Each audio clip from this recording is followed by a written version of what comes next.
I got my parents regular iPad, whatever the newest version, regular 12-inch was $400. I got them an iPad because it's just an easier, short amount of time they can actually use it to learn stuff. But once they learn English, I feel like now I can teach them Windows, actually real NOS that I don't think I would never introduce them to a MacBook Pro or MacBook, because I feel like that's a lot harder to Wow. learn. Do you not love them? Is that what it is? I love them enough. I thought you were supposed to get the best of your parents as an immigrant. Bad That's my Asian, parents. bad Asian. Uh-huh. Hey there. Welcome to the Gluten-Free Organic Thoughts podcast, where you are encouraged to express your natural thoughts and views through casual, meaningful conversations that hopefully can lead to learning and understanding new perspectives. To find out more info, visit www.gfothoughts.com. Now, here are your hosts, Michael Wong and Robert Din. We hope you enjoy this episode. Welcome back to Gluten-Free Organic Thoughts podcast. I'm Robert Din, one of your co-hosts. Today we welcome back a good friend of the show, Sean White, to discuss corporate responsibility, and probably will break off into other topics as well. And as always, we have our other co-host, Michael Wong. Hello, everybody. Welcome back to another episode. This is third time, right, Sean? Yeah. Third time's a charm. Maybe Time's we'll a charm. actually get some good viewers. There we go. Or we'll determine that I'm never going to come back on the podcast. One of the two. Hey, your second time was actually pretty good. We got more viewers, so it's improving. I think the show needs more viewers in general, and then it won't matter who's on. Hey, whoever's listening, just keep sharing. Just keep sharing. Yeah. All right, let's start with the drinks, Sean. What are you drinking? I see you holding up, taking a few zips already. Number 3. Number 3, what is it? Vodka? Big gin? London Dry Gin. Oh shit, nice. Sean's always on the gin train. Yeah, it's 12:30 and you're already taking the gin train, huh? All right. It's 5 o'clock somewhere. That's true. Robert, what about you? I really wanted some rosé today, but I didn't have any. I didn't have any chilled, so I saw Sean coming on, so I got some Jameson cold brew. That's tasty. I actually had that before. Yeah, I got it because Kevin actually told us about it. I got my spherical ice in there. Wait, did you make that or did you buy the ice? I have a mold for it. Oh, so you make it before. Okay, nice. Actually, believe it or not, I've seen those people sell those $5 a pop, those ices. I'm not even kidding. $5. The spherical ice? $5 a pop? Man, yeah, all right. It's crazy. I'm not even kidding. I swear to you, I'm not even I'm going to quit and just sell ice. But they do something to it. I think they do they do alkaline water and things like that, so it's clear. Like, you know what I mean? It's not like that fogginess and stuff. They boil the water and they chill it. There's a crazy method behind it. It's still not that much work. I don't know, but anyway, I'm drinking some coffee with a little bit of Kahlua. That's all. But feel like a little bit. Is that Kahlua? Yeah, a little bit of Kahlua. Just a dash of Kahlua. Oh dang! All right, we're getting a little alcoholic Mike Wong on here. It's okay. That's all right. They won't do anything though.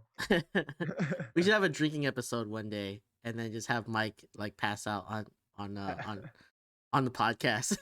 We should just do a shot for shot and have a deal, right? I don't think Sean would do a shot though. Yeah, I don't do shots. I don't do shots either. So that died at the age of, was it even before 21? I think I stopped doing shots. At the very least 22. Yeah. Like when I graduated, no mas. That's true. Once I graduated, I didn't really.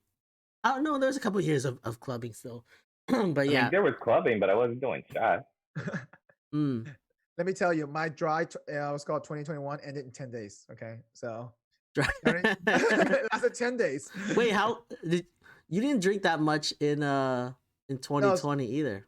No, but so I was gonna say I'm not gonna drink this whole year, and then we just had a small gathering birthday dinner on Sunday, January 10th, and then Sammy just bought me a Jaeger shot. I'm like, have it. I'm like, I'm not gonna have it by myself, so everybody got a shot. So I guess I gotta drink it now. I'm not gonna waste this. And then now you're on the Kahlua now you're just gonna it's opened up the Actually, the this is my 4th drink this week. So Mike, do we need to have an intervention for you? right? Hey, this is not a show about my alcohol problem, you know. Oh, okay. Not yet. Sean, what have you been up to Yeah. since we last saw you? Same thing. It's COVID. Locked down. I wish I had interesting great stories to tell you about my trips to Maldives and Yeah, wow. adventures out at the bar and restaurants. But Yeah, a lot of plans. I've just been here.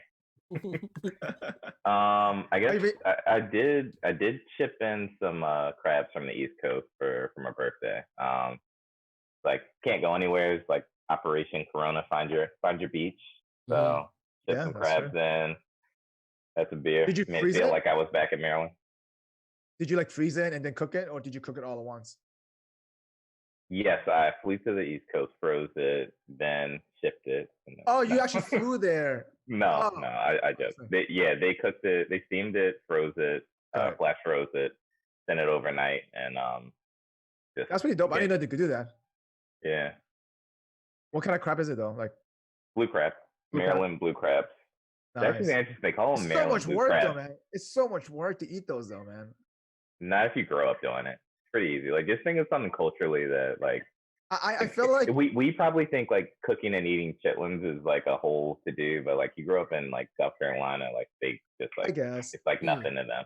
I don't mind the king crab legs. I mean claws thing. Those are easy to eat, right? But by the time I eat like 20 of those, I'm still hungry, like because by the time you do so much work breaking it, especially the blue crab, it doesn't have that much meat. Like crab in general, I think I need someone else to open it so that I can eat the meat. It just takes too much time. Wow. Yeah. Wait, Sean, do you like crawfish? I've actually never had good crawfish. I probably only had like crawfish. Again, crawfish is so much work though. No. I think I disagree with that because it's like at least when I watch like the Food Network, like snap the head, suck it, done. Like, but how many of those do you think it would take to fill you up? Yeah, but at least it's easy to open. The crabs are like hard, and you need like the thing to. Yeah, but that's just like saying chicken wings don't fill you up. Like it's about the same amount of work. No, I don't think so. You know what really takes a lot of effort is watermelon seeds. Have you guys had watermelon seeds for like Asian New Year's? There's like dry like watermelon seeds, and you just eat them. Oh yeah, they cracked it open in the middle. You just crack it like it's like a little tiny seed, like a sunflower seed, but it's smaller. Yeah. And so you just crack it and eat like the little tiny seed inside. Inside the seed. And like no, for like Chinese New Year's, like it's a thing. We like get like a big bag of them. And we just sit there and eat them. But like it takes forever to get the little thing out. Oh man, my grandpa though, he was a speeder. He just put a bunch in his mouth, crack each one on one side, move everything to his mouth on the other side, and spit everything back out. It's crazy. He had like a whole process from the right to his left of his mouth. He's cracking it with this. It's just super weird. Yeah.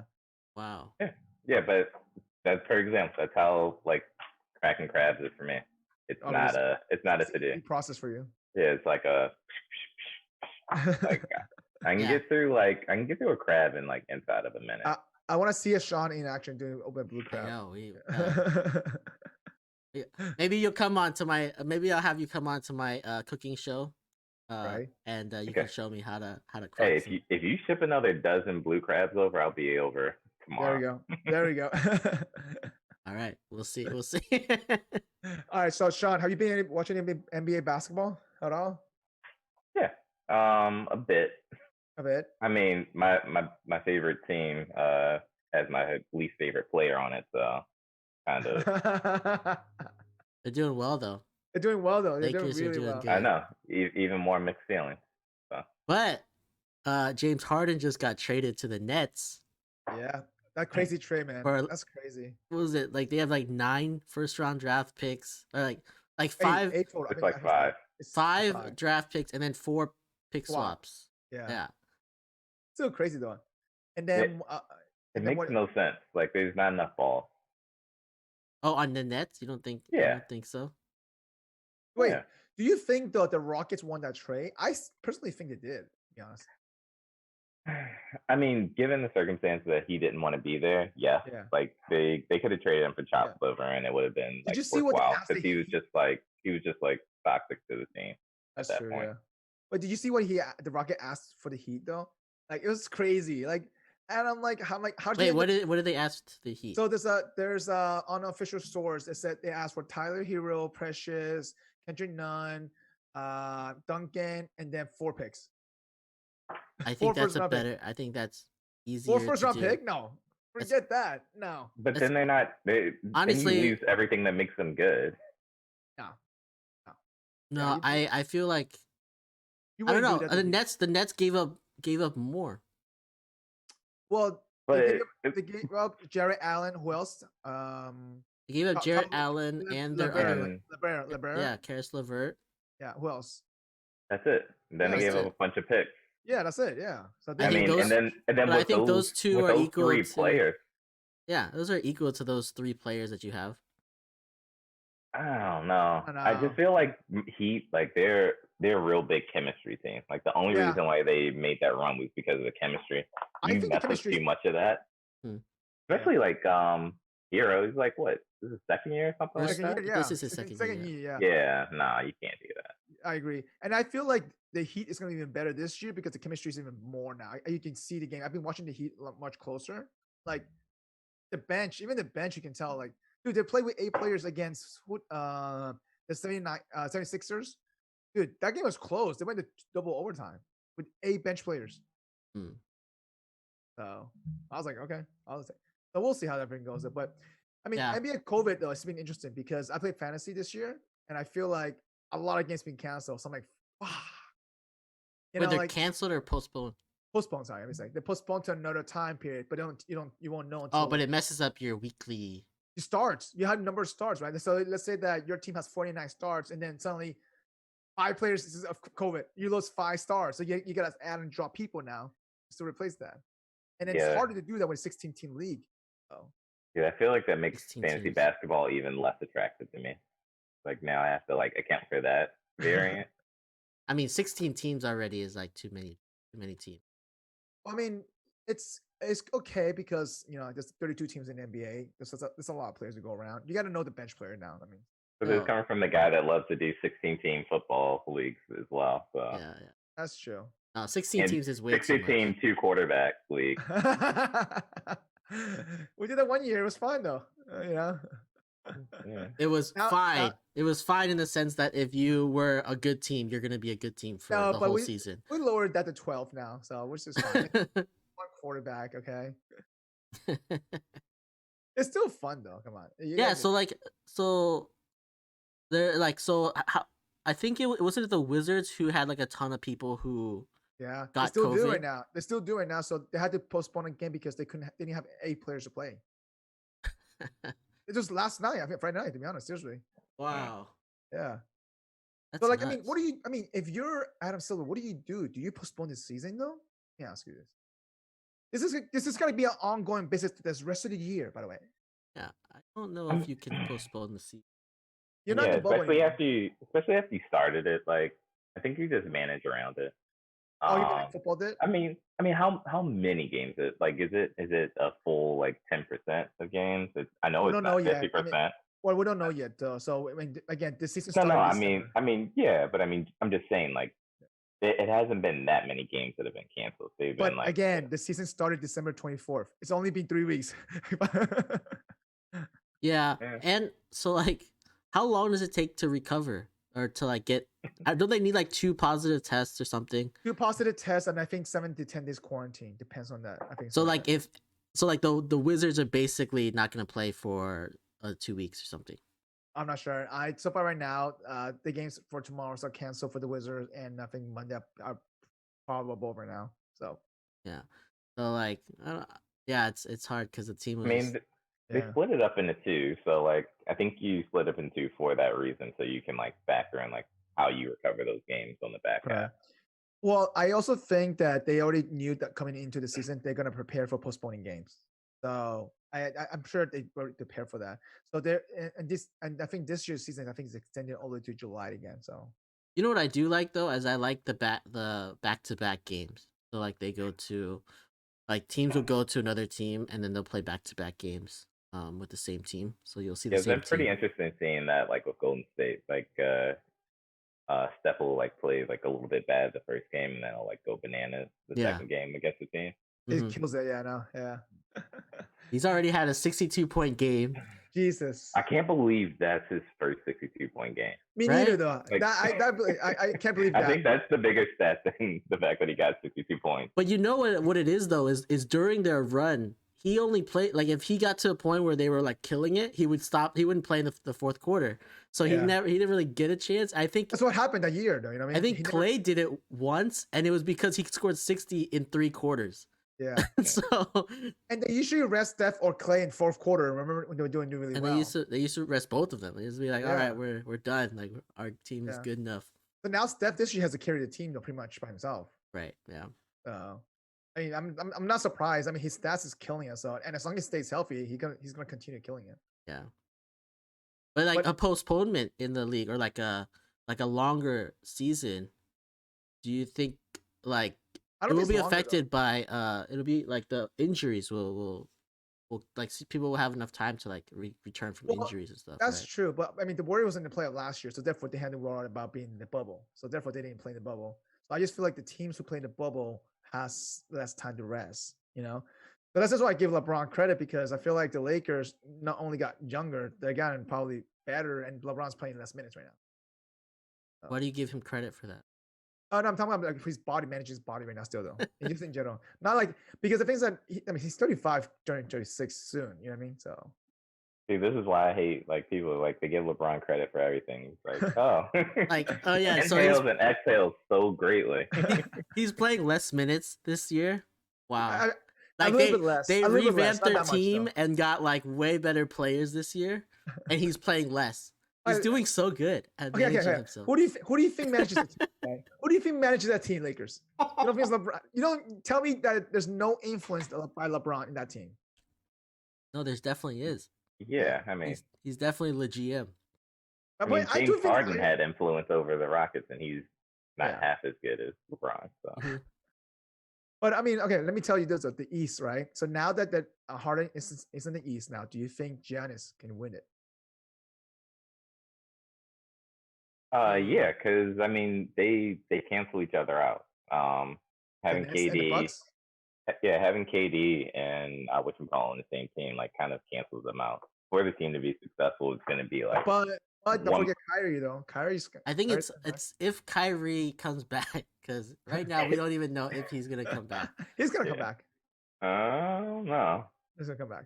Oh, he seems a little. Okay, so if Kyrie stays, and there's a good chance that he won't come back just because of flat Earth, whatever. Yeah. And then there's the whole like he's injury prone. So even if he does come back, there's that really high chance that he gets hurt. So that's why I said KD and Harden. He didn't even put the third wheel in the. I don't know.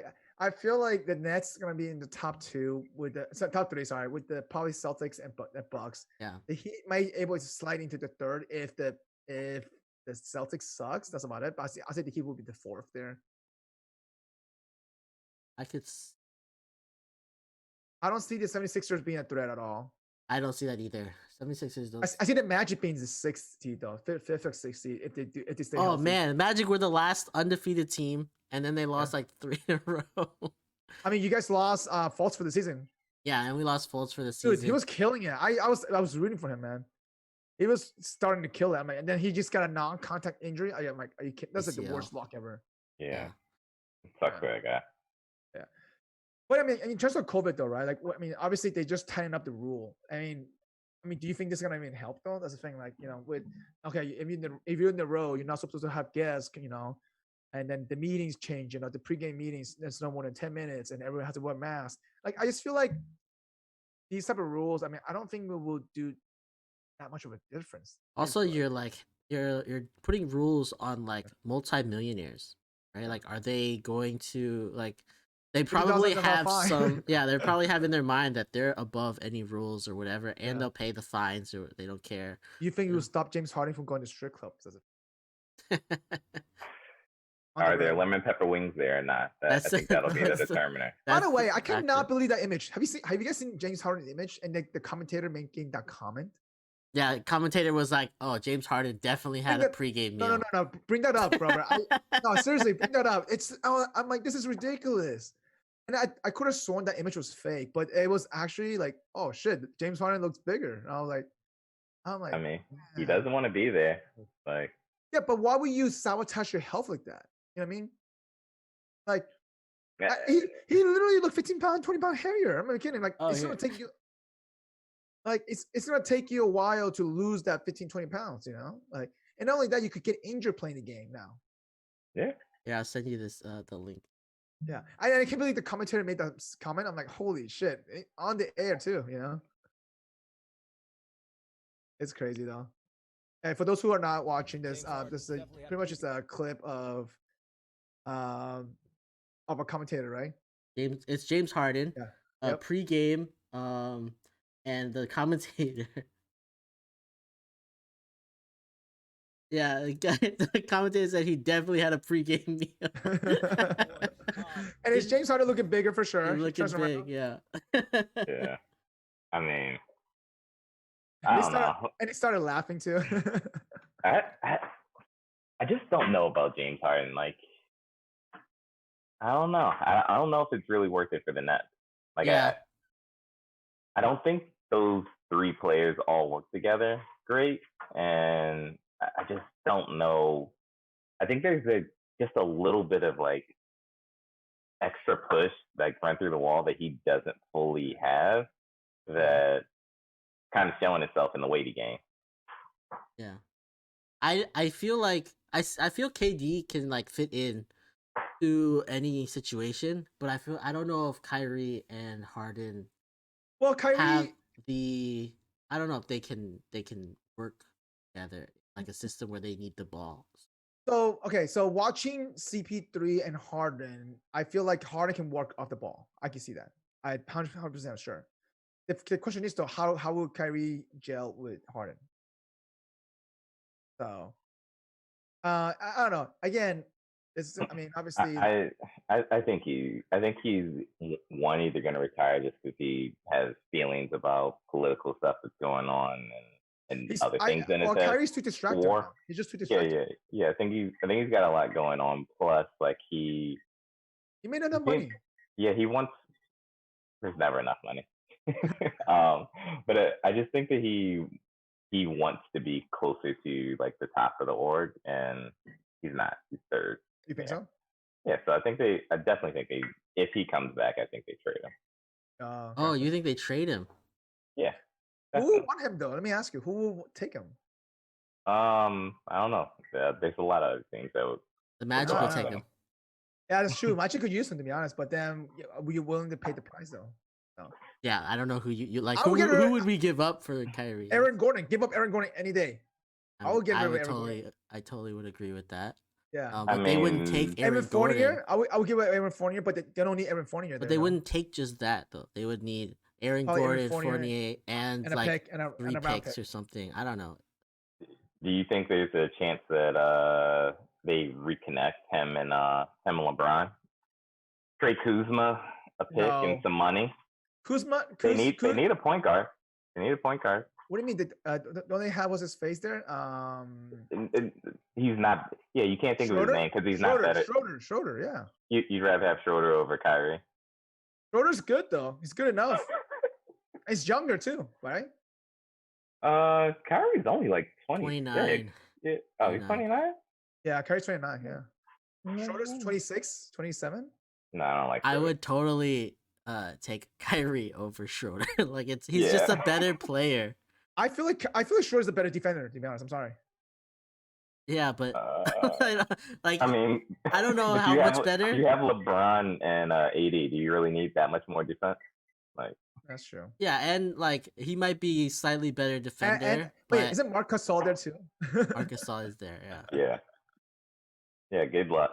Yeah. Wait, how would they trade Kuzma though? Like it's not the money doesn't work out. Yeah. You would need a pickup. You would probably need a pick as well. No, you would need like a pick and salary. I don't know. Some salary back, some cash probably around there. Some of the, pretty sure. He's a max player. You can't like trade a non-max player for a max player. Wait, is Kyrie a max? What is that? KCP. Oh, KCP is super overpaid. Yeah, definitely for sure overpaid. Yeah, for sure. I mean, but he's LeBron's guy. Like, you He can't is trade LeBron's him. guy though. Yeah, but if LeBron wants Kyrie back, like that's LeBron's guy now. Well, the thing is that LeBron wanted to trade the whole team, every place that he's been to. So like, I don't think LeBron really has guys. Listen, he did get rid of Danny Green. He didn't show in the playoff. He got rid of him. KCP showed in the playoff. He's day. That's true. Mm-hmm. Oh, KCP's on his like Rich Paul's like contact list too. So Isn't it the same agent, right? yeah. Oh, that's crazy. I don't know. Kuzma, he showed up in the playoffs, so Mm-hmm. as long as he showed up in the playoff, I don't think he get traded. Not in the starting lineup now, though. Doesn't matter though. He still get like 25, 26 minutes. That's all he cares about, to be honest. And he still get paid. So yeah. All right. So let's move it on from NBA basketball. All right. So I mean, obviously the NBA has done a good job, I think, with a lot of the the social movement stuff. And obviously speaking about NBA and the social movement, do you think American companies have done a good good job in terms of improving social awareness with social responsibility with all the situations that's gone on, especially like the whole Capitol situation?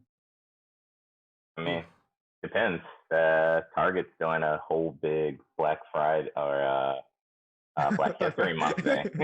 Black Friday thing. Like, Wow, we're pulling Black Friday into Black History Month. Yeah, It's all together.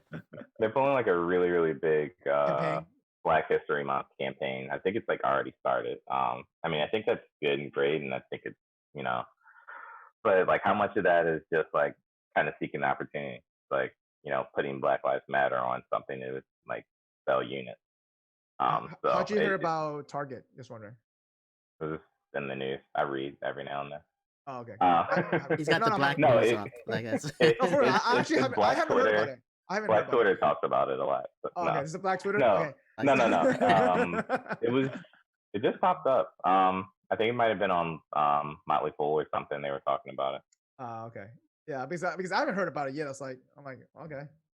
Yeah, I wonder how much of all of this is like PR because of all of the things that happened this past summer and like earlier this year with the Capitol riots and all that stuff. Like, how much is it because of the political stuff that's going on that it is just like being pushed and being a PR move rather than an actual like they actually care, Like right? genuine wise? Yeah, how genuine is the actual Yeah. corporate? I don't know. Yeah, especially when you talk about a company like Target or like any of these apparel brands, like they are dying. So it's like, oh, what can I do to like help my PR and hopefully move some units? Yeah, that's true. I mean, I don't know. From a consulting standpoint, I mean, I spoke to multiple friends from different consulting firms. They're all very, obviously, is having those candid conversations. So they've been proactive about it since last year, like way more than usual. They even buy people lunches. So they're like, hey, as long as you log in, you just put your lunch, put your Uber lunch in, whatever it is, and just charge it this code. And then they kind of get that going. Right? They put them where the money is, as well. And then Wait, what is this for? So for example, they call it lunch candid conversation where they invite like I think one of the guests was Reverend from one of the what's called the NCAA, the NCAAP NAACP. yeah, hang on, what is that? What's his name? I'm trying to remember his name. They invited him to be a guest speaker, right? And then they brought everybody lunch, and then he just opened up to the floor, and it was pretty cool. I mean, there's 300, 400 people, and they did it by regions because they didn't want to be too crowded. So, for example, Southwest region has its own presentation, their own speaker, and then they split it up different dates.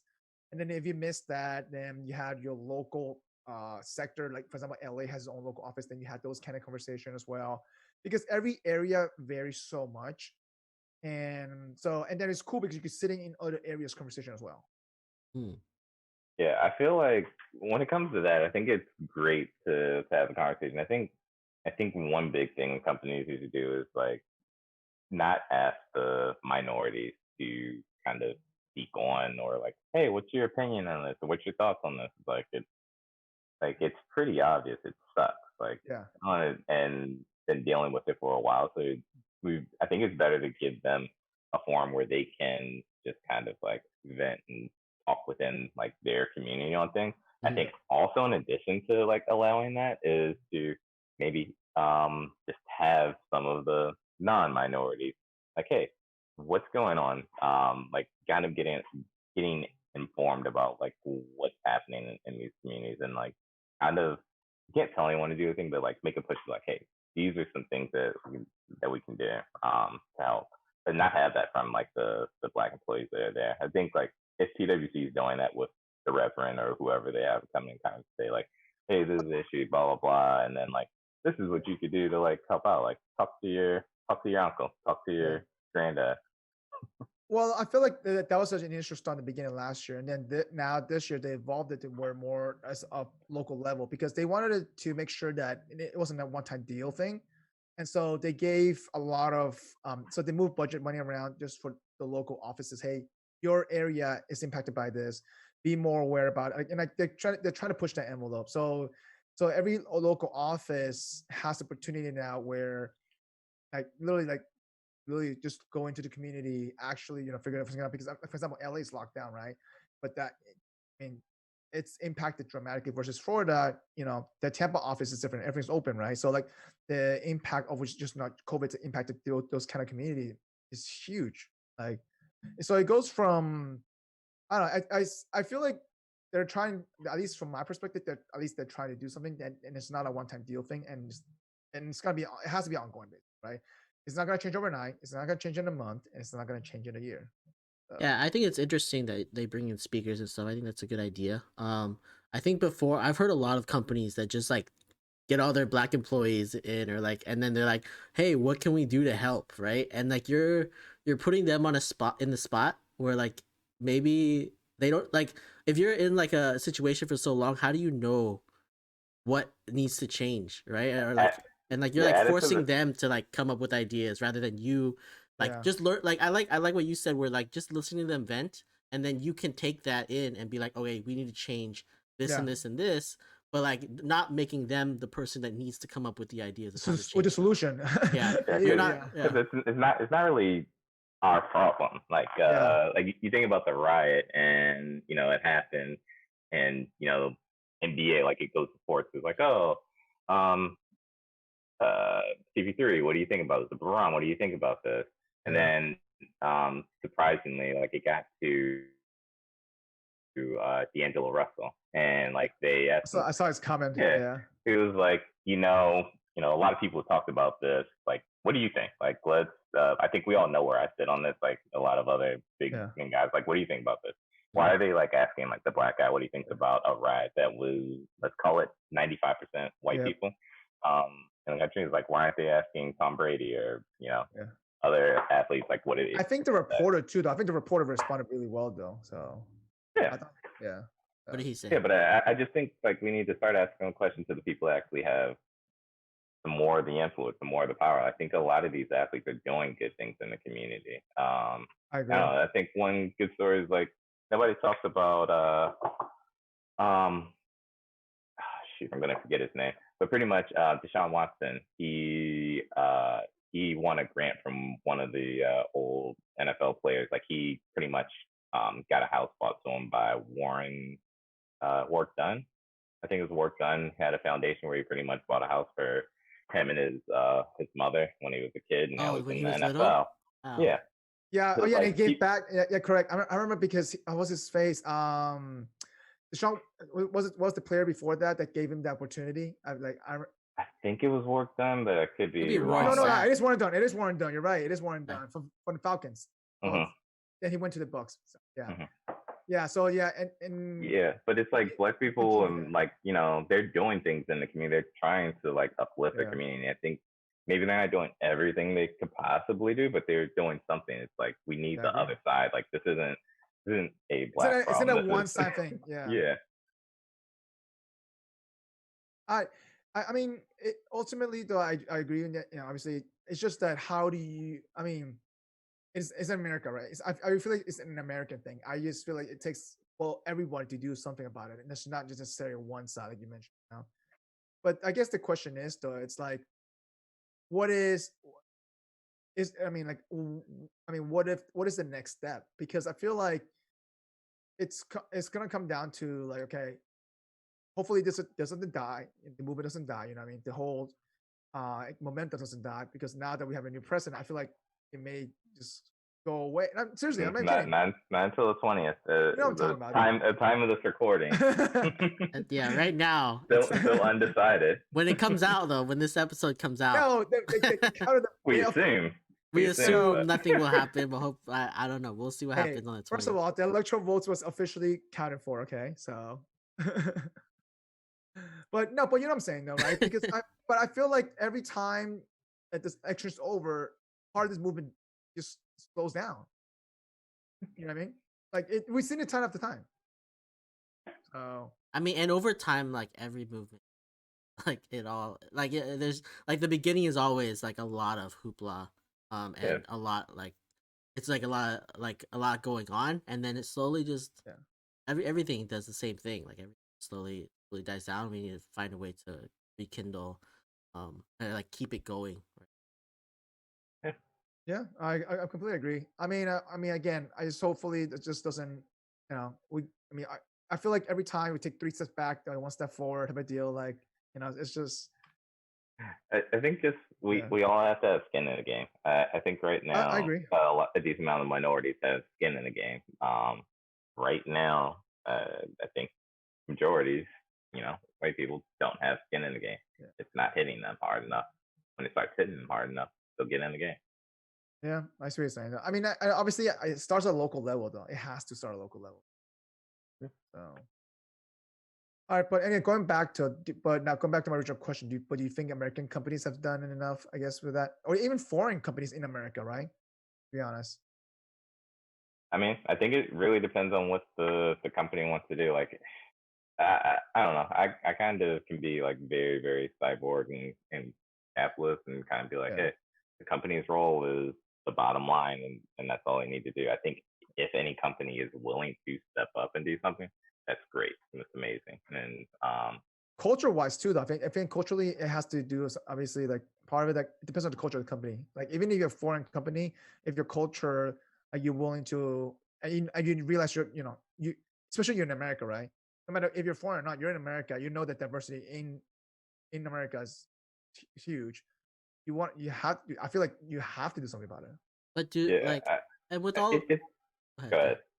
Oh, okay, yeah. But I was thinking, like, if you're in like another country and you're just working in the US, do you think you really understand the dynamic of what's going on? Because you might should, though.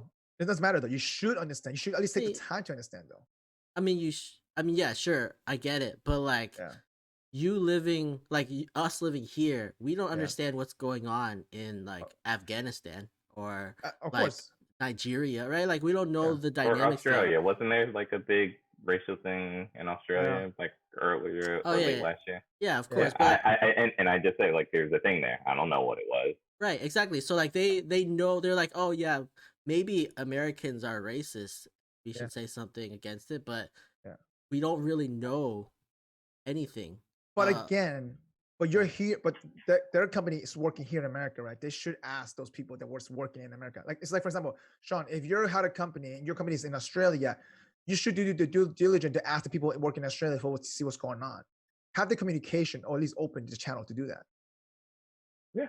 No, I think the company should do similar to what you're saying your company does, like where they're, doing a little bit of investigation, setting up forms for people to either vent or to be informed. I don't know how much more than that a company is required of. But I do think that's probably like the bare. There's a difference between require and should, right? In a sense. So. Yeah, and there's like where this comes into like, what's their responsibility in general, right? Like their first responsibility is to their investors. It's just shareholders, right? Yeah. So, like, it feels like right now, like being socially conscious is good for the bottom line, but should they be thinking about this more, even if it wasn't, right? Like, is that their responsibility, or is their responsibility purely, for the shareholder? I mean, it falls onto the shoulder of the employees too, though. To keep that in mind, right? Yes, I mean, at the end of the day, your employees that's the one that's driving the company. So if it starts with manager, whatever, director, things like that, and pushes to the bottom, though. You know what I mean? I mean, ultimately, I feel like it should be a responsibility regardless whether it hits the bottom line or not. And again, obviously, what are your priorities, right? Obviously, you line up your shareholder first, then your consumers, things like that. But I, I mean, obviously, if there's a way, if there's a will, there's a way. There has to be though. Yeah. And I mean, me personally, like I work for a foreign company, and there's not a lot of talk about it. There's not a standalone Black employee network, but I would say out of any company I've worked for, this is probably the most minority in power. Like even in the ELT level, like there's multiple minorities there. Is the company big though? Let me ask you this: how big is the company in the United States? $5 billion. No, how many employees? How many employees in America? Just in US. I would say like I don't know, at least 10,000. Oh, really? Okay. Yeah. So it's decent amount. Okay. Yeah. Is it? It's I guess obviously they're overseas, right? I'm guessing they probably have more overseas, right? Yeah. Okay. Definitely more overseas. Yeah, I don't know. I feel like, but I mean, each country that they're in is kind of sort of on their own. And I think like North America is becoming the biggest region. But I mean, international is still like aggregate bigger than North America. I think a company has a responsibility to its employees, to make sure that their employees are, I don't know, if their employees are satisfied, right? Like you need to, I don't know. I feel like most of the companies I work for, if their employees are happy, then the company does much better. Like there's a lot of correlation between it. I mean, people are assets, right? Yeah, and I feel like that should be one of their top goals, is to have an employee base where that is enjoying what the company stands for and what like how the company treats them. And I think that helps with growth, and it helps like in the end it trickles down to other things that are beneficial for the company. And I feel like it might be a new school thing, or it might be just I don't know, living in San Francisco, all of these companies are very employee focused, so you feel that more here. But yeah, I feel like companies should invest a lot in their employees, and it'll help the company in general. Or at least give it the opportunity to have a platform to do something like that, or have some kind of funding to help to back that up, to be honest. Mm-hmm. But again, whether it's informative or whether it's actually, kind of create actually like a platform for people to jump in. I don't know. I still feel like they should be doing something regardless whether you're foreign or not. So yeah, I mean, serving people in you America. take it as simple as like sustainability. Like almost all companies have a sustainability like team or person. I think it's worthwhile. Like we're too far down, and we're too far into 2020 and all of the divide that like it should be a no-brainer. At least have one person. It should be a standard. That's what I'm saying. It should be a standard process. I completely agree. Yeah. But it's just a cost, right? Like something like a sustainability person is a cost. Yeah. It depends. I don't know. It depends on how much the employee base wants it, right? I could see maybe being on like Wall Street and nobody cares. Like I could see something like that being. Being the case. I also it would vary industry to industry too, probably, to be honest. Yeah. So that's for sure. Yeah, I mean, like you said, or we all said at the beginning, like you want it to be authentic. You don't want to just be like, all right, I'm checking a box off. Mm-hmm. Yeah. And I also feel like it's a lot harder with COVID. Everybody's being locked down. Like, try to be creative with that. It's a little bit tougher, to be honest with you. If you were to do it right, there's only certain limitation you can do certain things. So yeah, that's true. No more meetings. No more in-person meetings. Or even going to volunteering stuff, things like that, man. Like, to be honest, like I don't know. I miss that kind of stuff, to be honest. So yeah, money's one thing, but like kind of like going out in the community, doing stuff like being present, like Habitat for Humanity, like that kind of stuff, like really can sometimes be like eye-opening for people, more so than like not to bash what your company did, but like listening to a rep and like it can be a whole different thing. Like they go Yeah. into a low income neighborhood Well, and they're give building me a house, house. and Yeah. the house doesn't like mean that much, but like while they're working, they're seeing the people in the community, seeing what they do, and they're like, oh, Yeah. this is different. I remember in Gainesville when I used to do that for 4 years straight. I remember like, I mean, we did a house every 3 months, and then we were doing 2 houses at the same time. We had two group of people, about 24 people, and we were moving like like literally was 2 houses every 3-4 months. And I mean, this was in a low income area. I mean, I thought it was very rewarding. Not only that, you get to learn like a cool skill set that you're gonna use, later on. Wait, yeah, you have a cool skill. You can build out a house by yourself now? No, I don't. I could change a toilet by myself. I could fix a wall. I could actually frame my roof now, which is cool. Okay. Like they teach you how to do like little things like that, For like, I mean, if you really like, I remember I had a friend who became actually the president of the club for UF to do that, and he was one of the first group of people who went to New Orleans to help out because they needed Habitat Humanity needed people out there to help just not got every now and start help people rebuilding, And they had teams from throughout the United States just going out there for like months, man, out there. Yeah. So, Yeah. I mean, it does get tough with COVID, but you just gotta be creative, and that's where like if a company feels like it's something for them, like that's where you invest into that. Same as you're doing for sustainability. Sustainability is not easy, especially it's not easy for like certain companies that don't have true like product like fintech, services, only services. Yeah. Mm-hmm. Yeah, but you can find ways to do it. So you hire someone that's their job, figure it out. Yeah, Just that's like, true. is it something that's important to you or not? At the end of the day. Well, and part of it because eventually it will come down to your company values. So.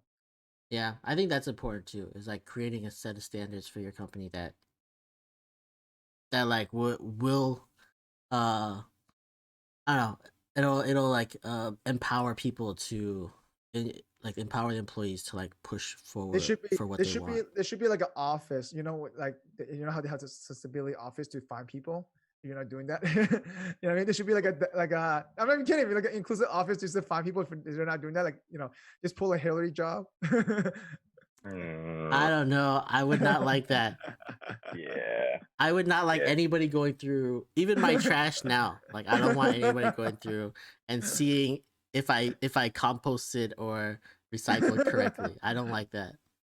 But I mean, how else do you enforce that, right? Like think about it. Like I feel like it will set some kind of standard, and then you can leave it alone afterward, obviously. But I just feel like, yes, each company should do it on their own for the good of the heart. I get that. I 100% agree. But I feel like in order to even make it standardized to a certain degree, at least minimum standards, like you have to somehow enforce it, though. Slippery slope, I think. It is a slippery slope. When you have enforcement. What do you stop? I get it. I know. It's like, oh, are you doing enough events? Okay, well, how many people of color on your board? And then you start putting people that you're being forced into putting people on board, and you're just putting people either that that aren't really extending any different views. Like you say, like, you need to have like 3 of 10 people on your board are like African American, and then you pick people that have the same exact mindset as you. Like they're not changing anything. They have a different hue. Yeah. I'm just throwing ideas out there. How to enforce that? It's tough though. I mean, like you said, they don't really have to do it, but is it morally right that they should be doing it? Yeah, of course. Yeah, morally it makes sense. Yeah. I don't know. In practice, is a little different. In concept, I'm all for us being more diverse, more unified, and all that stuff. Like, how do you do it? I don't know. It's not my job, but I'm all for it. Above my pay grade right now. Above my pay grade. You guys come up with something I like, I'll be right there marching by and beside you. We should just create a certification for this, Certification. Seriously, I'm not even kidding. I'm being serious. No, but all right. Tying to this though, I feel like obviously we talk about the whole COVID situation. This, the movement, it's been more transparent for folks and things like that. But the biggest transparency I've seen is just a big transfer of wealth. I feel like there's a lot of double standard. And I'm sure I'm not the first person to think about this because, obviously you see your Target, your Walmart being open, but then your mom and pop shops are closed. Be a big corporation restaurant who could sustain it, but then your small restaurants can't sustain it to stay. It's been like what, almost a year now, right? So 10 It's like months. We're entering month 10. yeah. Yeah, we're almost And so 10 like, months. and then they do not get any kind of compensation losses for that. Like, yes, you can apply for PPP thing, but again, how long that can last, and not only that, it takes a while for you to get it. By the time you get it, you probably have to shut down.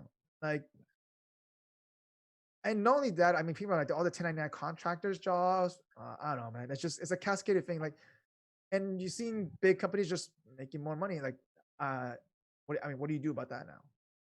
Like, I mean, what can you really do? Yeah. Like, our system is set up so that like, if things are more efficient, more effective, then they'll grow, right? So someone like Amazon who's making shopping easier and making it more efficient, they're growing like crazy because that the whole system just like crumbled down, and you can't go outside. So why would you? So if they're the ones that are able to bring you this stuff, like that's what's gonna yeah, profit, but right? let's say that mom and pop Bob's hardware store can deliver that too. I mean, but they're not allowed to be open though because they have a physical store, like a small store. No, they can definitely be open and deliver. Like a lot of companies have like transformed their operation and Yeah, they turned to a way adapted of to it. They delivery. adapted to it. I agree. I mean, But it's not I the same don't. though. You know what I'm talking about? It's not the same though. Like, for example, your indoor dining versus your outdoor dining, like, Yeah. like now they're not allowing indoor dining at all or outdoor dining at all. Like, so now you have to force to adapt. Like a lot of restaurants are like, to be honest, there's only so much delivery can do. Like, Yeah, they're not gonna come back. I mean, Mhm. they lose a lot. They lose a lot.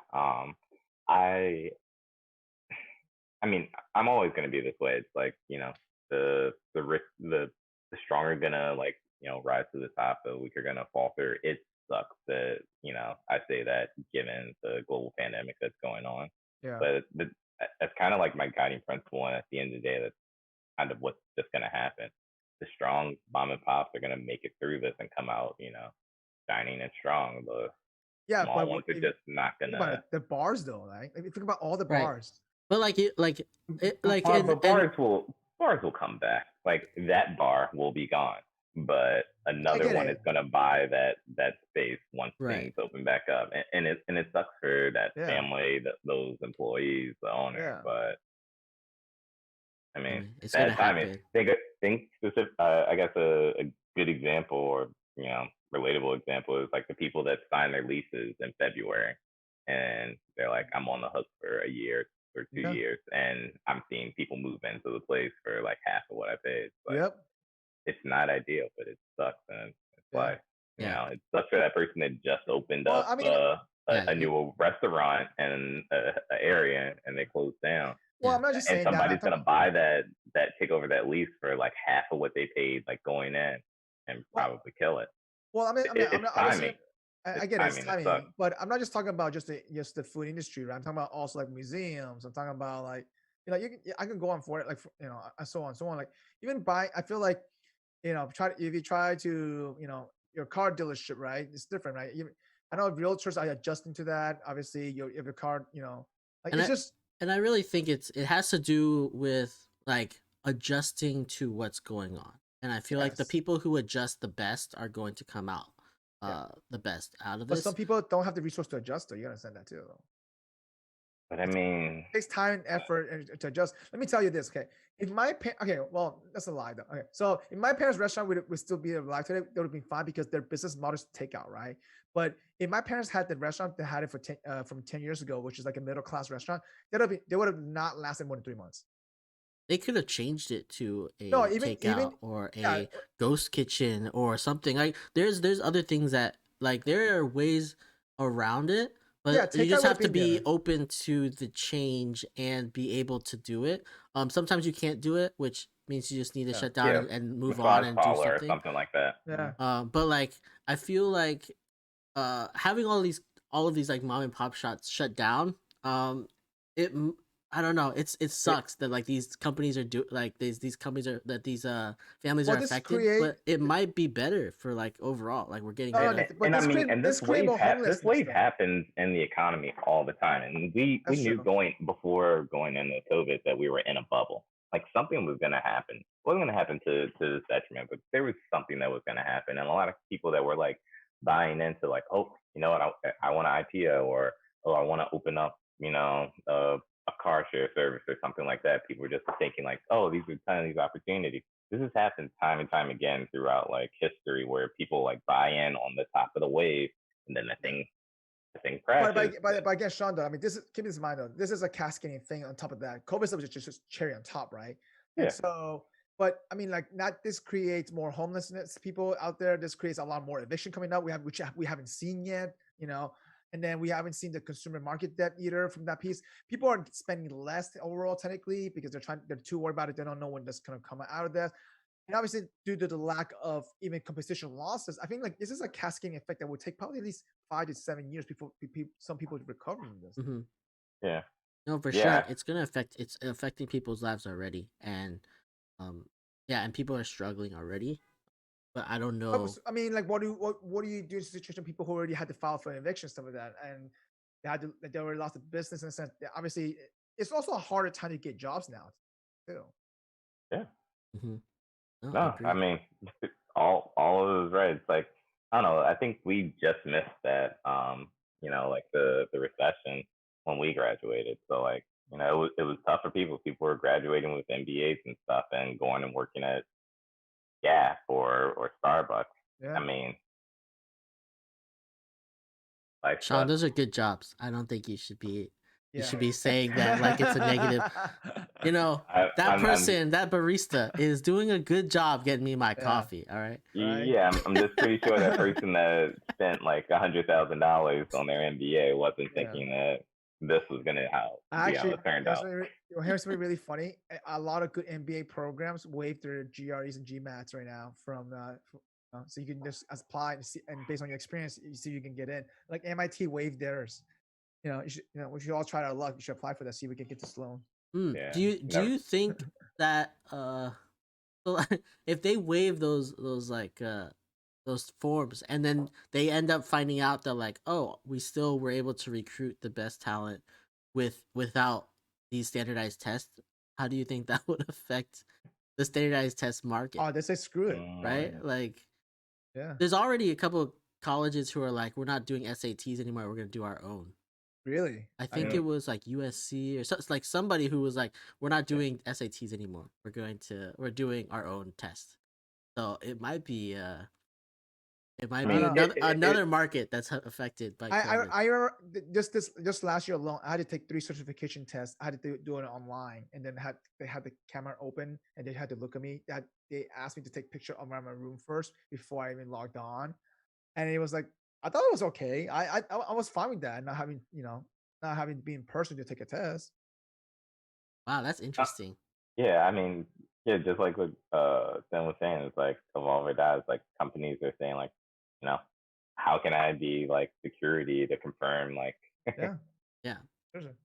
I think it's just the evolution of how businesses are going. Yeah. And I know like a lot of like even some of the big businesses are going down. We had a couple like a coffee shop, coffee's place that was like a big like Specialties here was a big corporation, and they went out of business during COVID as well. So like I feel like it's just it's weeding out these companies that haven't been doing well, like the bigger companies. But then the mom and pops are it kind of sucks that that's not there anymore. But I feel like it'll come back. I think once all of this is over, we'll have a bigger influx of people who also like do other pop stuff that. It sucks. It's not going to be that mom and pop, but it'll be another one.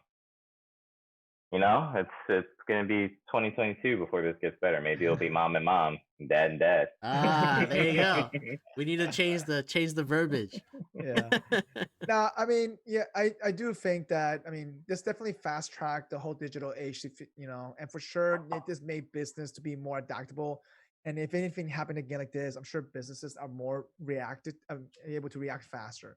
Obviously, this kind of threw everybody into like a curveball in a sense, right?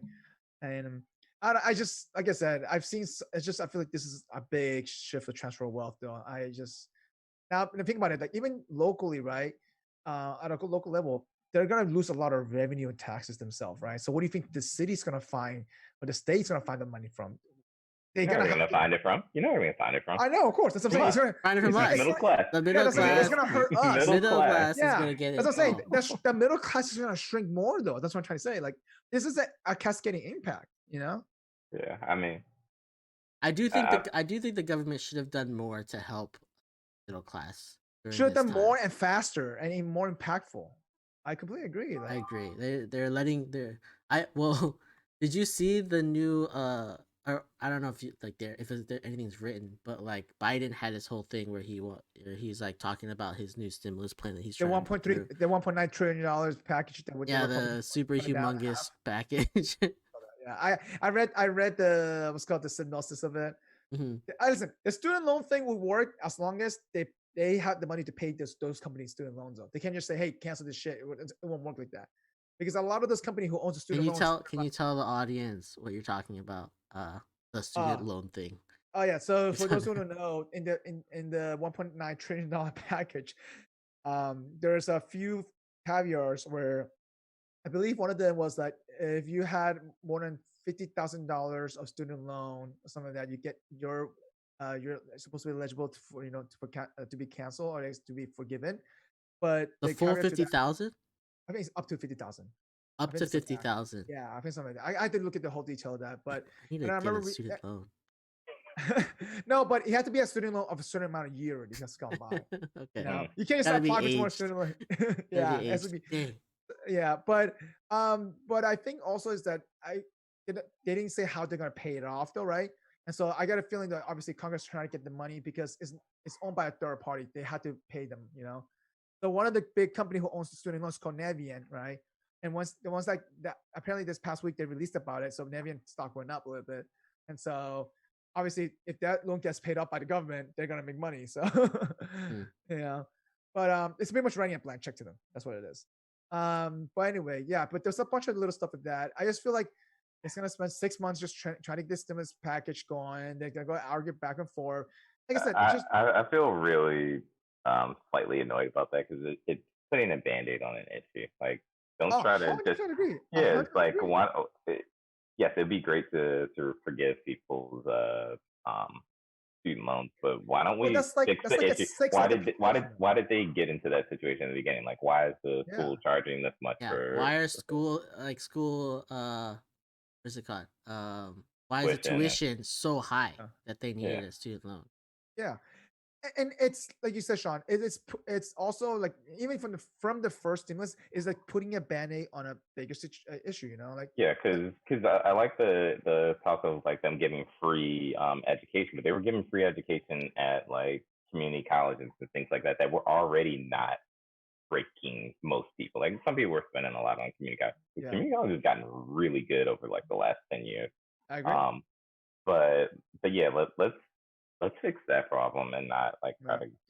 But and part of it is that I feel like there's like out of that 1.9 trillion, I think only 50 billion went to small businesses, like 50 only. But they have something in there that's like, oh, they're pointing, like they're giving funding to like Black and minority companies. Yeah, but that's very pointed. So like Kanye West company can get some more money and things like that. I mean, I'm just saying there's a lot of things like that. It's not gonna benefit the middle class there. I'm just saying. So, and I really think Andrew Yang has a point though. If you want to make an impact, put the money where the people are hurting on directly in their hands instead of bypassing it, do something else, blah blah blah. Literally put it in their hands, but at the same time though, don't set the expectation that this is only a one-time thing. Where now you gotta teach them how to fish too, not only just solve that issue right away, right? Mm-hmm. So I mean, I mean, talk about universal. I just think it's a big hairy problem, and it can't be something that someone thinks they can fix in 4 years. I think it No, needs my to point is be that like yeah, fully bought in by all of I, government and say like this is something we're going to work on for 10 yeah. years.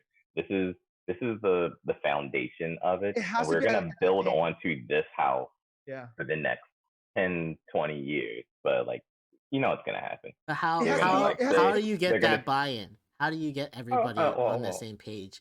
I don't think either side would want to. yeah. yeah. They both have different ideas on what needs to be done, and they Yeah. won't say yes to Yeah. 80% But of what the other person say.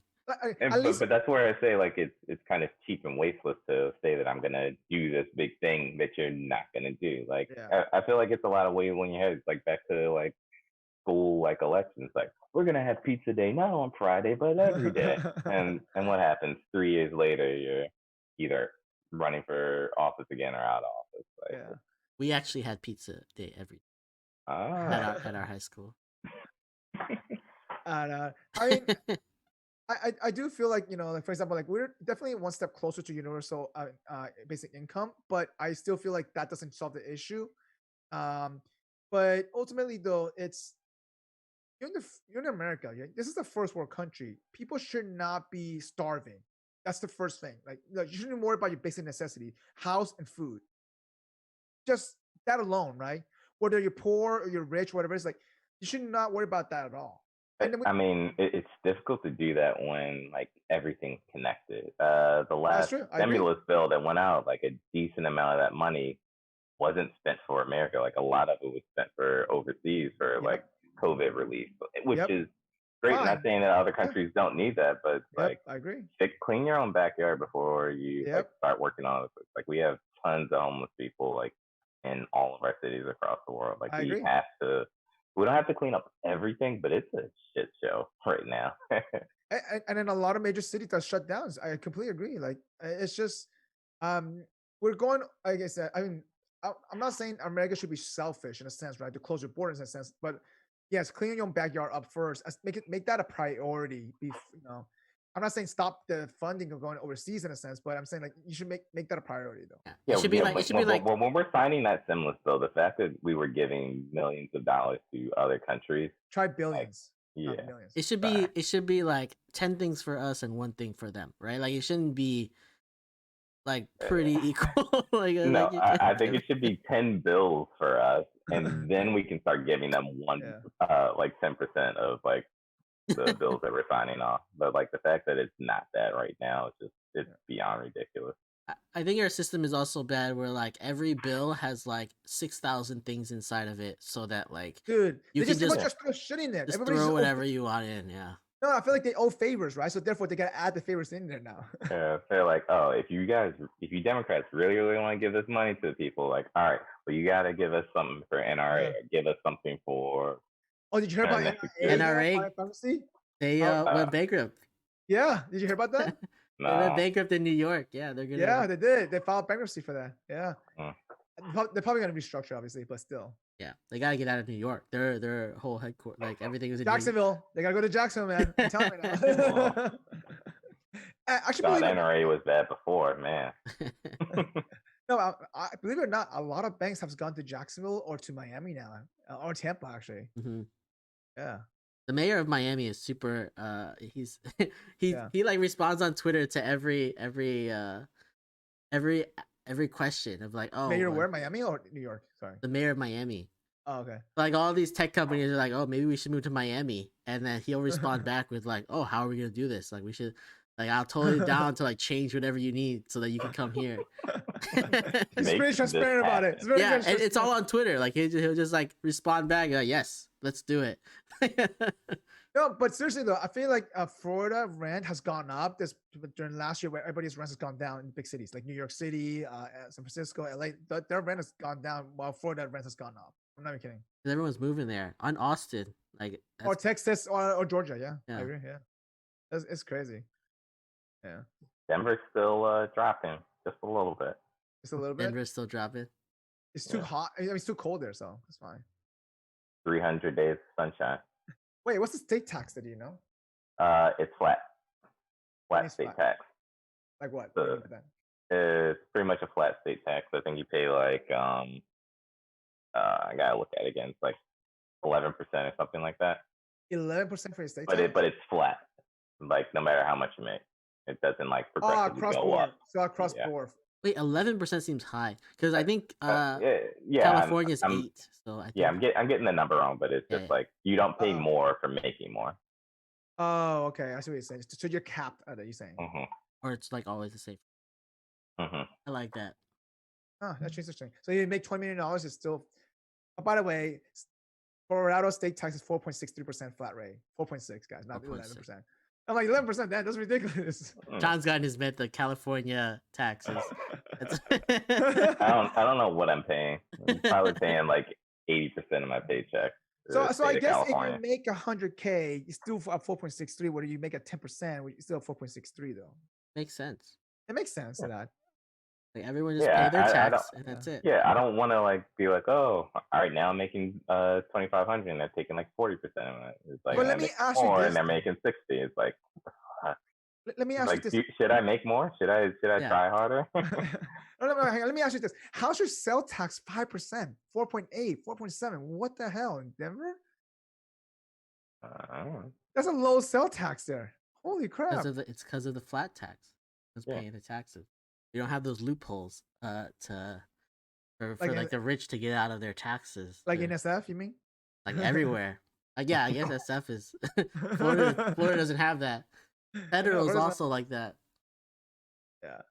Well, all I remember is like whenever I went out in DC, it would just be like the bar tab would be really long. It's not because I'm alcoholic. It would be long because like it's like air tax, county taxes. There's like literally like 6 tax lines on a bill whenever you go out in sustainability DC. Taxes and all this stuff.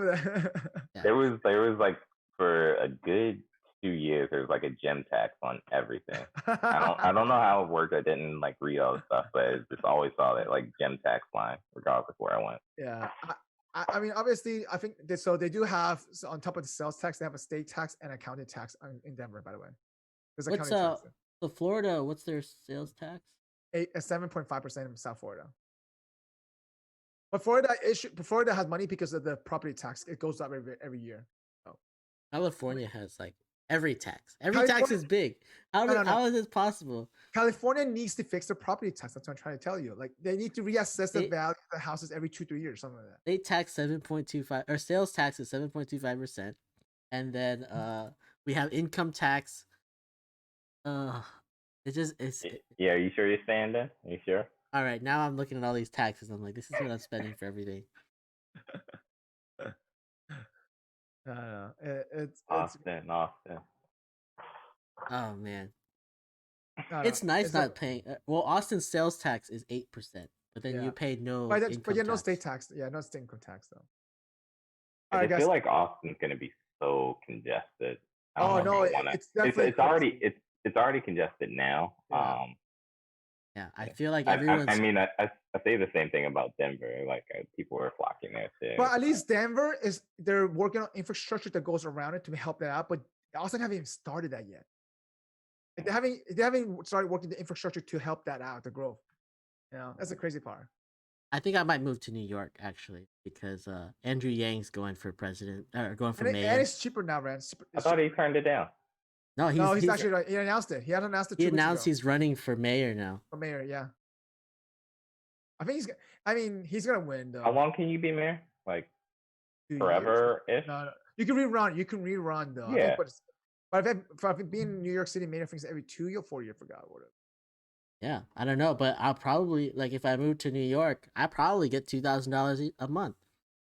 There you go. Andrew Yang's there. Yeah, live in Jersey. Every 4 years, by the way. Every 4 years. So. No, you can't live in Jersey and get that. He's a New York. Yeah. He's the New York mayor. I'll live in like Syracuse or somewhere like. Yeah, I mean, obviously, listen. Obviously, people has not been happy with what's called Bill De Blasio. What his name is? NYC New York mayor. So I mean, by the way, I know Brooklyn's backing easily, gang. So it'll be interesting to see, for sure. When's the election? I think it's this year, coming up year, because it's every 4 years. So this is I think the election is. Yeah, it'd be this year. That's why he's. I think it's this year though. 2021, yeah. Yeah. But I think it's in what? It's in August, September this year, right?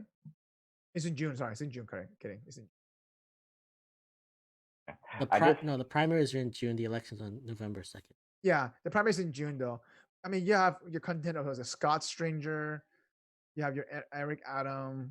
Who else he has running? Just what we need is just more influx of just like these younger people.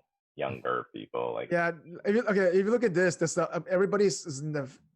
Besides, I mean, there's some young folks here running for mayors. At least NYC mayor. You can check this out. I'm looking at this whole. There's a few minorities. Everybody's still white there. You know. There's two. I mean, I don't care the race. Like, we just need younger blood with younger ideas. Yeah. Like, you can get a whole bunch of like minorities in, and they still have like the same mentality, same policies. 34 people are running. Holy crap! No, it's not 34 people. That's what it says. 34. No. It has filed, but the people that are running right now, everybody else dropped out already. If you look at that, I think there's only like 12 or 10 or something that's running right now, exactly for the primary. Wow, there's some 40-year-olds in here. That's nice. I like seeing the younger That's what I'm saying. guys. There's some young people in there. Yeah. Oh, they have the maybe running and the dropouts. I see. Yeah. So really, it's 1, 2.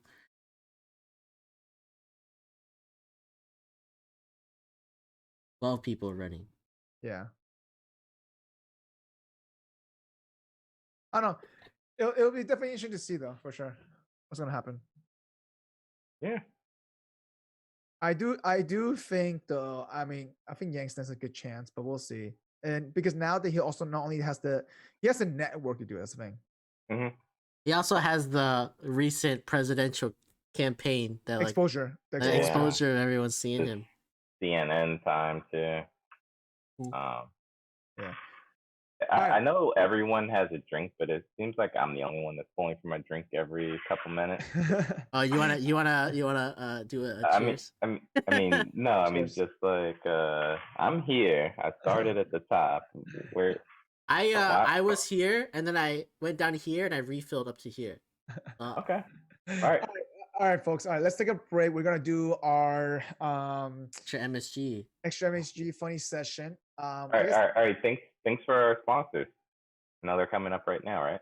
There we go. Yeah, thanks to all of our sponsors. You know, like who are we sponsored by today, Mike? Like, tell us who our sponsors are. I mean, you were holding. Are we sponsored by Five Beto this week, or is that next week? That's next week. That's next week.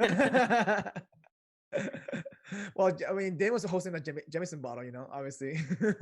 I know. No, if Jameson were to sponsor us, I would drink Jameson every week. I'm just putting that out there. Put that out there into the world. Yeah, so our extra MSG segment. Let's who wants to start? I guess I'll start. Sure. Go ahead. I had this funny picture posted. Like there's a lot of talk about Facebook updating their privacy policy. Oh yeah, and then they rolled it back. You saw that? And then they rolled it back recently, yeah. But I saw this and I thought it was hilarious. Actually, for those who don't know, explain, Robert, what exactly they rolled back or what it was supposed to roll out. Honestly, I don't even know what the problem was, right? Like, I think something in the privacy policy allowed WhatsApp to share information between like their subsidiaries and Facebook or whatever. Yeah. Right. So WhatsApp is one of those included messages. I think that's what it was. Yeah. So then people were like flocking off of WhatsApp to go into Signal or some other like Telegram, secure messaging app. And I just I saw this this meme where, so if you don't, like, for people who are not watching, it's basically a picture of a bathroom where all of the like the panels and stuff are all glass, so you see everyone else who's also going to the restroom. Privacy see-through. So it's awesome. Our privacy policy. And then there's words on there that say, "We have updated our privacy policy." Probably the ladies' bathroom, by the way. You can tell, you know. No urinals, so that's probably true. It's also I don't think it's enough openness, because there's walls around the bathroom that are still brick walls. You can't see. So Yeah, that's true. the next update will make those I glasses mean, well. I mean that's why all the girls group go to the bathroom together. They don't care about each other, Oh, maybe that's true. Maybe For that's what guys, they care. maybe that's what every girl's restroom looks like, and we just don't know as Don't know about guys. it. This is maybe this is the I real mean, picture.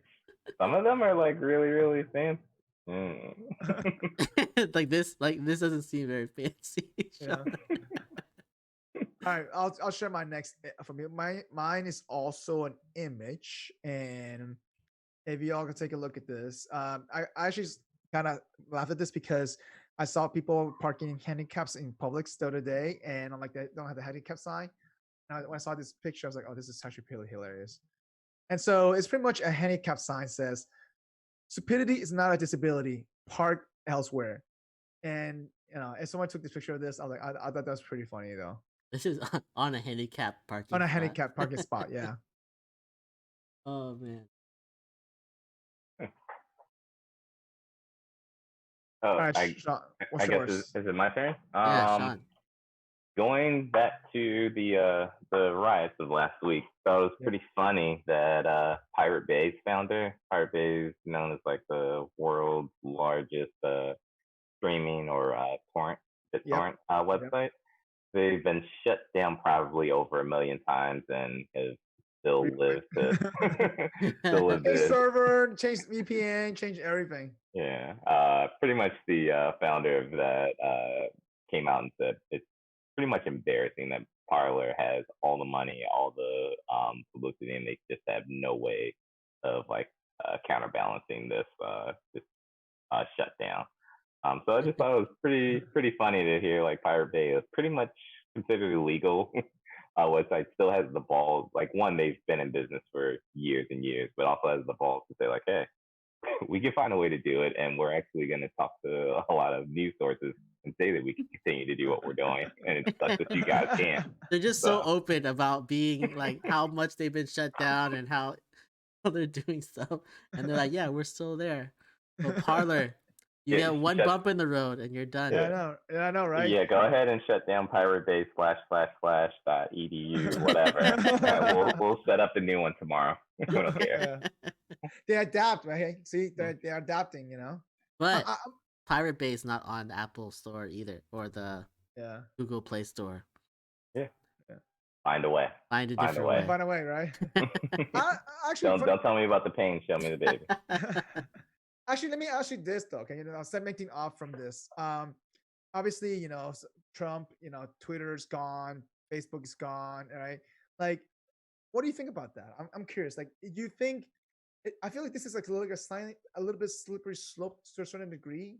I mean, like, because ultimately, though, do you think that these companies can control what you want to see, what you want to hear, type of deal? Like, control what kind of content now? Like, what do you stop from here? Like, what do you draw the line now? I think the line is him.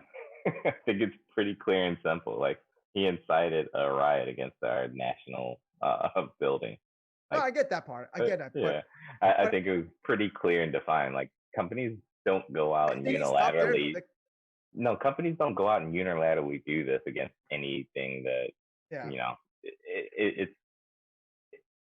This is a very noticeable moment in history. I don't think they're gonna like tail off from this and be like, oh, Den put up like 5 really, really cryptic tweets. We're taking them off Instagram, Twitter. Actually, that's what I was gonna get to, because my friend actually I saw he did a bunch of Facebook posts about but that's been happening before.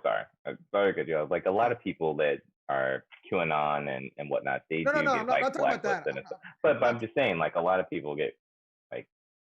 Yeah, they get flagged. Like right now, you can get technically bullied. A bunch of people can report your stuff for no reason, and your whole account gets frozen. Seriously, I'm not kidding. Like literally, your whole account gets frozen. And this happened to my friend. So my friend he's not a political guy, right?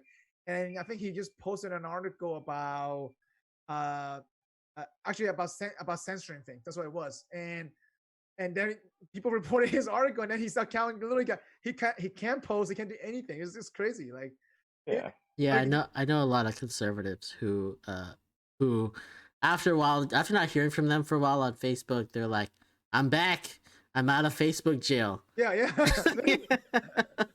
but what do you stop though? I mean, like that's what I'm saying. Like, what do you draw the line? Like, You know what I mean? I think the line is fine where it's at. Like I don't think anything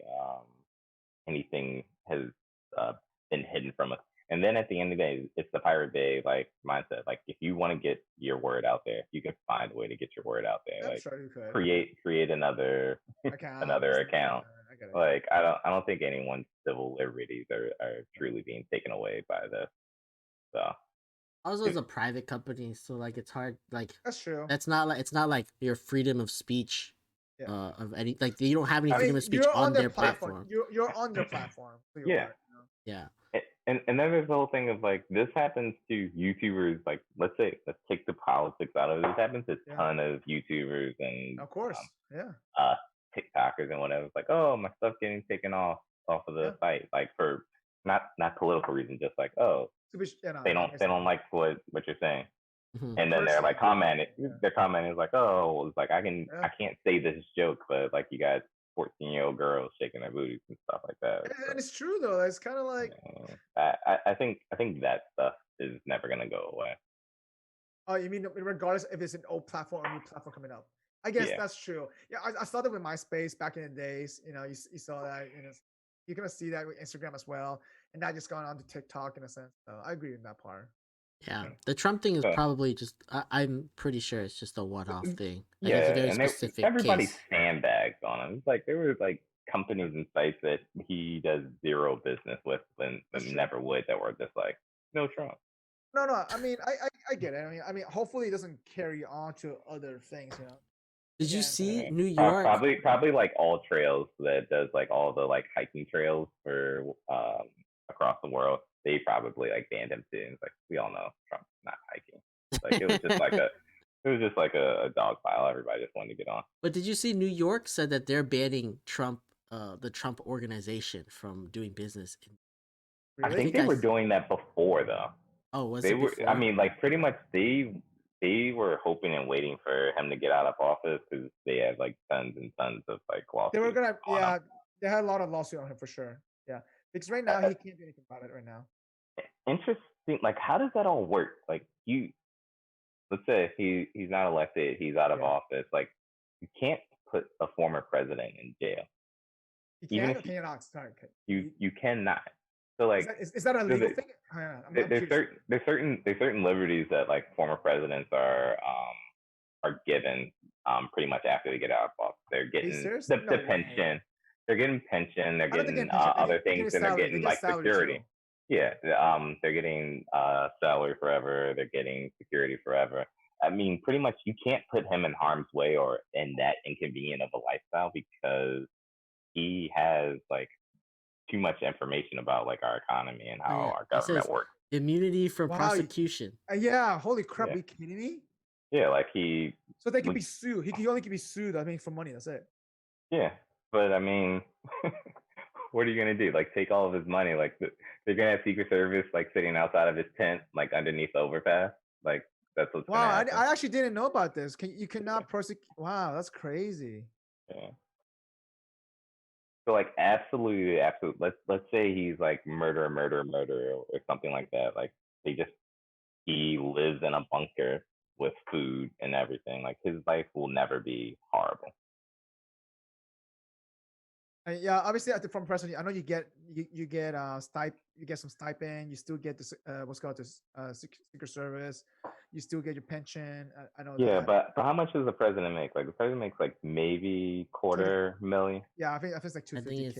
Yeah, so a pension on that. Like, do we really think that Trump cares about $250,000 a year? Right. I don't think it really matters. Like, even if everybody says we'll never do business with you, he has so many businesses or like worldwide.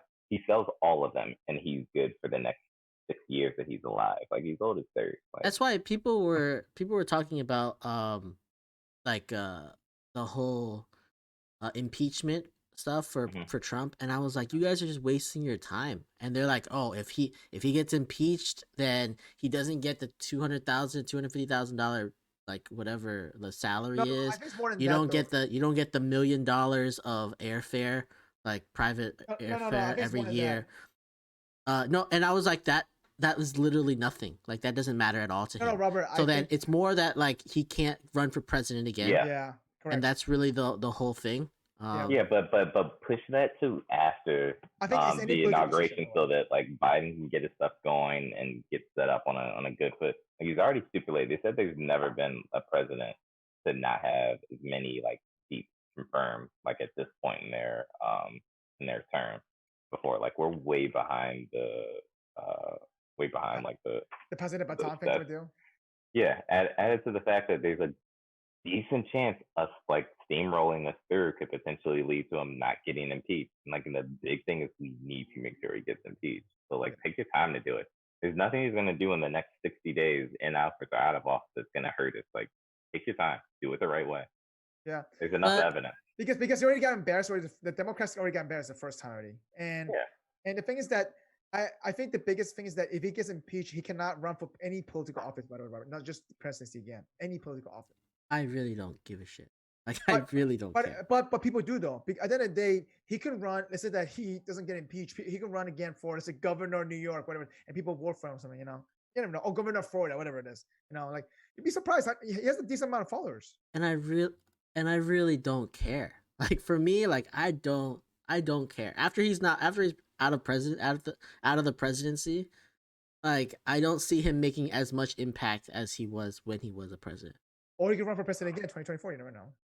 When he's 78 years old. I mean, how old is Biden right now? I don't know, but he's like, Biden's older, right? Yeah. But like, I don't give a shit. Yeah. Like, I feel like if you're gonna like, I feel like they're just too old to be president. Yeah, all right, he's too old to be president. He becomes the governor, and he gets his Proud Boys and everybody, and they're like, you know what? I'm governor of Texas. We're annexing Texas from the United States, and we're gonna like pull the coup. That's a good thing that I didn't move to Austin then. That's it. I don't think. I mean, whether we agree or disagree to it, in a sense, I still feel like I think it was a necessary step that they had to try to do it. I think that's my personal takeaway, though. Yeah, they have to try it. Yeah, I think they had to try it though. But do it the right way. But do it the right way. Do it the right way, because I have pretty strong belief that it's gonna fall on their face. I don't think even if they did it the right way, it would go through. I think it's not going to go through either way. I think it's just wasting. I mean, let me tell you though. Do you think Mitch McConnell said it correctly? Like, hey, this is too fast. Let's slow it down. Let's do it right. Do you think he was trying to say just because he was helping Trump out, or he was just trying to do it because, like, oh shit, I want to actually get him impeached? I don't really care. It doesn't matter. I do side with Dan. Yeah, it matters. I do think it is a bad. You're talking about bad precedent for like boycotting people or like turning them off the internet. I think it's a bad precedent to start to try to impeach somebody in 6 days. Like, that's not good. Yeah, that is not good. Like, no hearings, no nothing. Like, yes, what he did was clear on the books, like bad, but go through the right process. I agree. All right, so we can pivot from this conversation to, something more fun. Okay, how about this? Let's talk about fan base and movies. Yeah, we're going back to it's a little bit back to like corporate responsibility, right? Yeah. To like, what is a lighter version of that, right? It's their responsibility to their fans and like to fan bases, to the consumers, consumers. Yeah. So starting off, like, New York Knicks fans, I'm sorry. I'm sorry. I know no one hasn't said sorry, but Jets I'm sorry. Or Jets fans. Jets fans. That's true. Jacksonville Jaguar fans. The Browns fans. The Browns fans. The Magic fans. Oh my god, the Magic fans. But at least we've had a few years with like Dwight and Jack and stuff. Yeah. Oh, but yeah. Yeah, Where but do we want to start? We could start with Star Wars, maybe, perhaps.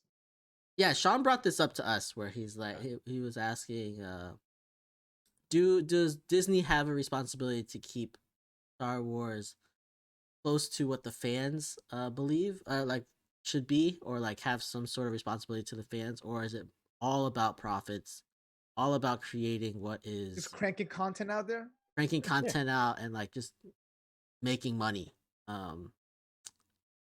And I don't know, like Sean, since you told us, like, this is off camera, Like, do you want to go into it more, like what your ideas on it are and things like that? Yeah, so the main premise is anyone that's like in the Star Wars, like, no, like they just released a sequel trilogy, like a couple years ago, and it did pretty bad. Like everyone was pretty upset, and almost even the non Star Wars people were like, this isn't great. Um, and it's just like, what do the studios that own the rights to these things owe to the fans? Pretty much, Disney bought Lucasfilm for, Recently. yeah, for like, Yeah. what was it, 4.5 or $5 billion. And a year later, they cranked out, hey, we're gonna get another sequel going, and they just popped out 3 films inside of 6 years. But instead of doing it like a normal plan would, they pretty much created 3 different writing groups, 3 different directors, none of which talked to each other in that 6 year time frame. And Disney pretty much just They didn't banked off flow. of They it. just didn't Yeah, flow. Mike, yeah, did you they watch just all of the last trilogy? I only watched, I believe, 8. You watched 8 and 9. You didn't watch 7. that was the only good one. That was the good one. Yeah. So I watched 7 and 8, and then after 8, I was like, yeah, I'm not gonna watch the last for those one. for those who don't know what it is, what was 7? What's 8? What 9? Can you should describe that? Yeah, so like I guess it started, what is it, 4, 6, and 4, 6, and 4, 5, 6. 4, 5, 6. There we go. Yeah. 4, 5, 6 is like back in the 80s or whatnot. That was what everybody started with. Then they created the bad 1, 2, 3, and 7, 8, 9. I think 7 was the Force Awakening, if I remember correctly. Yeah, so that was the one with the female protagonist, Brand new and female protagonist. Yeah. yeah, and we kind of pitched it as like, hey, maybe this black guy is going to be a Jedi as well. Like, there's like a pretty good like mix on it. It's like, all right, this is a nice switch up, and then pretty much everything goes off the rails after that. Well, I thought 8 was okay. It wasn't that bad. I thought I liked 7. Like, that's probably one of my favorite Star Wars. Like, Really? I do like 4, 5, 6, but 7 it might be third favorite. Like, I might like it one better than one of the originals. I don't want to get too into nerdy, but we pretty much take a guy that's trained with Luke and his whole life, and then became like a Sith Lord, and then a girl that picks up a lightsaber for the first time in the last act. Yeah, and I like that. I like the underdog. I like that. I like that she's that she could be like, the potential of who she could be just based on her talent was very interesting. That was crazy. But it was very similar to which one was it very similar to? Like 4? Like the 7. It was like basically a remake in newer times of an older film, which is really why I liked it, I think. Okay, but I guess back where we get to is like, what's the responsibility of Disney? They buy Lucasfilms. Lucasfilms been around. They've done really good content. They've really like created a universe. And instead of actually utilizing Lucasfilms, George Lucas had created like a group of, call it, 15 writers that own kind of what is right, what's canon, what makes sense. Disney, instead of utilizing that, which wasn't going to cost them any extra money, just said, nah, we got this.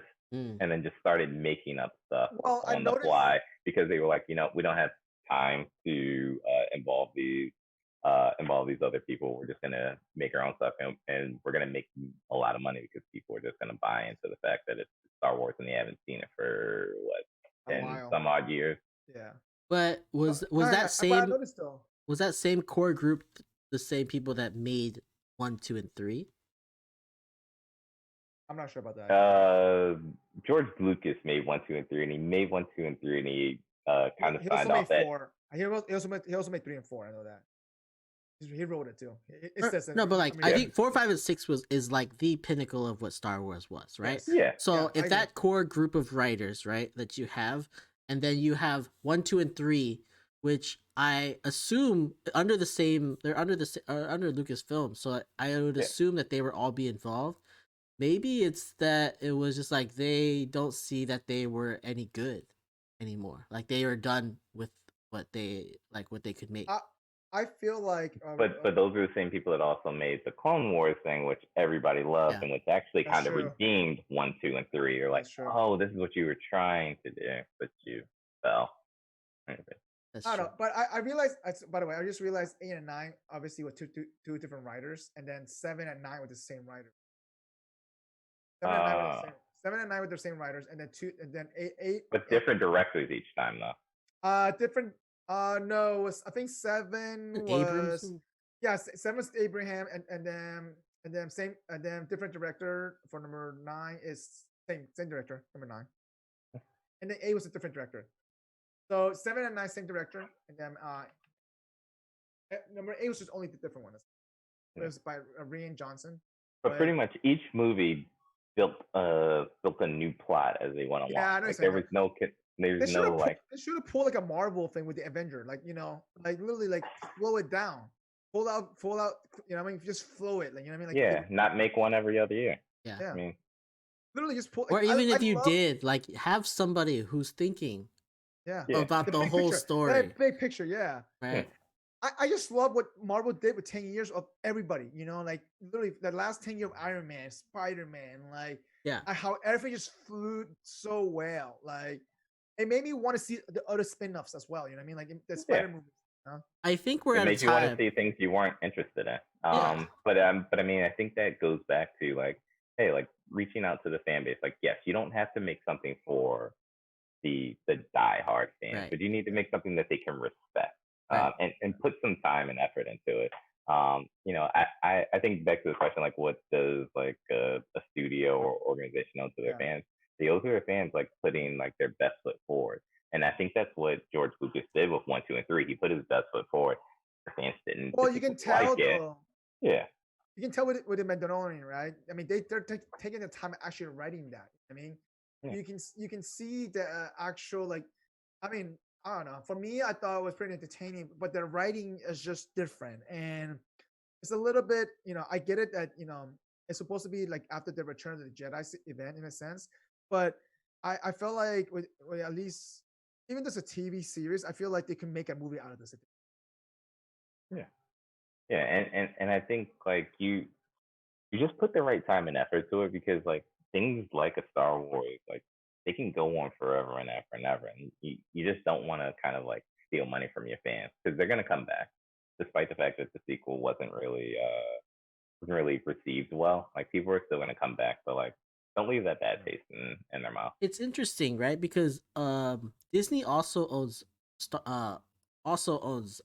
the Avengers and like all of the Marvel stuff. So they've done such a good job with Marvel. Why wouldn't they use the same format? Because they know that it works. Like if you have someone who's looking out for the entire content, like everything that's going on, that it can work and it can be relatable to maybe they're everybody. starting now. Maybe they're starting now with the Mandalorian. Yeah, I think that's kind of where they're at, because there's been a lot of articles about the fact that they're just gonna act like it didn't happen. But they're gonna treat it like slavery. It didn't happen. But 7 came out. 7 came out in 2015, right? And that was during. When did Lucasfilm get purchased? Though I'm curious. When did Lucasfilm get purchased? But like, but it came out in 2015, so that's in the middle of all of the Marvel stuff. So they should have known that this is gonna work, right? Okay, so hang on. So Lucasfilm got purchased. But the purchase was like only a year or two before that, I think. Yeah, so 2018. I can see why. Okay. Wait, 2018 they bought Lucasfilms for $4.8 billion. Wait, so that means The Force Awakens came out before? Hang on, I'm looking at this right now. Hang on, let me see, make sure the date is exactly correct in this article. No, you're right. No, Robert. It's actually 2012. 2012. Okay, 2012. That makes way more sense. Yeah. Yeah. So they waited 3 years. 3 years. To build it up. That's not really a lot. Yeah. And then this movie came out in 2015. It was finished in 2014. Yeah. Yeah. So they did it in 2 years. They rushed it. Pretty much. And then they did the same thing with all the other ones. 2 years. 2 years. I guess that's true. But I don't know. I feel like they do the same thing with like Spider-Man. They just make a new Spider-Man every couple of years, and it's. But now the new one's gonna be cooler. Guys. All the Spider-Man's gonna be one. The new Spider-Mans have been amazing. Like the ones with Tom Holland have been great. This next one is gonna be amazing. All the Spider-Man's gonna be there in one movie. Yeah. I guess what they owe to the fans is like, protecting our market share. Like they probably aren't gonna get as big like of action figure sales and all that other stuff because they just like nobody's buying Ray or Kylo Ren like action figures. So they're like, Yeah, that's true. it's like, yeah, protect your fans, or like give your fans what they want, but also like smart. Like you Yeah, I spend could. one more year. So after making it. 7, I could see a lot of like Ray action figure stuff going on. But then after 8, I don't know. Once they make like bad movies, I there's no. thought not. Yeah, I thought she's nine. having a super hard time getting work now because Really? Oh, is she? because of this. Like I nobody. thought 9 she did a good job though. I thought she did a pretty good job. Number 9. I thought 9 was the worst one. Yeah, Really? The 9 Rise was of definitely the Skywalker? worst one. Yeah. Yeah, I didn't even watch guess- it, but I I that's guess what I need to heard. rewatch 7. I need to rewatch 7. I need to watch 7 and now rewatch 9 again. See what the difference. Yeah, it was really really bad. I think you wake up and you watch 9, you're like, okay, Star Wars, cool. But like if you were being built up beforehand with what was there, you're like, wait, what? Where did this come from? I mean, the sheer fact that it was kind of like a bait and switch they did with what's his name, the big the black guy, the European guy. They pretty much had him big on the poster just to the center left of Ray with the lightsaber. They were like pushing that. For number 8. For number 7. No, for number 7. Yeah. Oh, really? And then pretty much he never does anything after that. He has like extremely like, small lines. He's on the right hand side. You're right. Yeah. It's just like kind of like a bait and switch. Like, hey, we're gonna like get Oh included. shit! We're gonna Harrison get black Ford people. is number in. 7. Harrison Ford shows up number 7. All right. All of the old Star Wars people came back for these movies. Yeah. All of them did. Yeah. So I guess but like, so if we were to extrapolate this, like, I don't know, like, I feel like they did a great job with Marvel. But the Star Wars was not done well, I guess, or maybe they're adjusting now. But does this like does a company have a responsibility to their fans, or is it just they need to make that bottom line? I mean, at the end of the day, it does impact though. I think they coincide. I think kind of this goes back to what Wong was saying. Like you do the right thing by, I guess, what Wong said and what you said. But there's companies that don't, right? Yeah, there's companies that don't, but like the companies that have done a great job at it, that actually survive longer. Win. Yeah, they win. Yeah. I mean, look at this Batman thing, right? So Batman and Superman, right? They had to eventually adapt somehow, and what's called by DC, right? They had to adapt to kind of like that because they were losing market share dramatically, though. They like DC is like in a whole different. They yeah, that's all of those movies. That's another podcast. Yeah, I know, but they slowly adapt to that mentality. They had to. They haven't had a good movie. Like they had Joker, which did really well, but every other movie since like the what was it, the Batman versus Superman? No, since the Nolan one. The Nolan movies. Those are the good DC movies. Everything else was horrible. You didn't like the Superman movie at all? No, I hated all of those Superman movies. Really? Every single one was horrible to me. They were all pretty bad. Okay, I mean, I'm sorry. You don't agree. You like those. I mean, he likes. Let me Batman versus Superman. Wait. We do know that Wong is very, very cheap, so he likes cheap. It has easy nothing movies. to do with this. No, Batman versus Superman, right? So Batman is fighting Superman, and because he says his mom's name, he says his mom's full name, like real name, not I need to help my mom. He says he says her name, and then they stop and they're like best friends now. All right, we're good. I get it. And out of nowhere, Wonder Woman pops up, and then out of nowhere, but like, why is she there? Why? And then also, if Lex Luthor is trying to get Batman and whatchamacallit to fight, why is he also creating this like weird alien for them to fight as well? Like, what? There's a lot of holes in this movie. Tell me that you did not like the first Wonder Woman movie. I did not like the first Wonder Woman. I thought they did a good job. I thought it was okay. I Snyder- thought it was better than all okay. right. No, no, no. I So, thought Snyder did a good job. this is my issue with the first Wonder Woman movie. Wonder Woman is pretty much second strongest in the DC universe, right after Correct. Superman. Yes. Why are there so many scenes where she's struggling to fight against people with guns in the 1940s? In the beginning, though, she was just discovering her powers. Keep that in mind.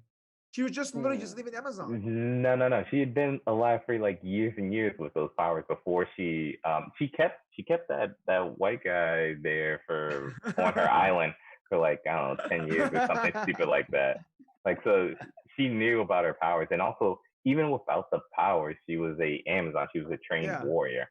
Yeah. And then we go from her struggling with people with 1940 guns and military initiative to her fighting a god at the end. No, I mean, listen, Like that just like doesn't make sense. It's like 10,000 soldiers coming at you. You know, you never Leveling know. up. Man.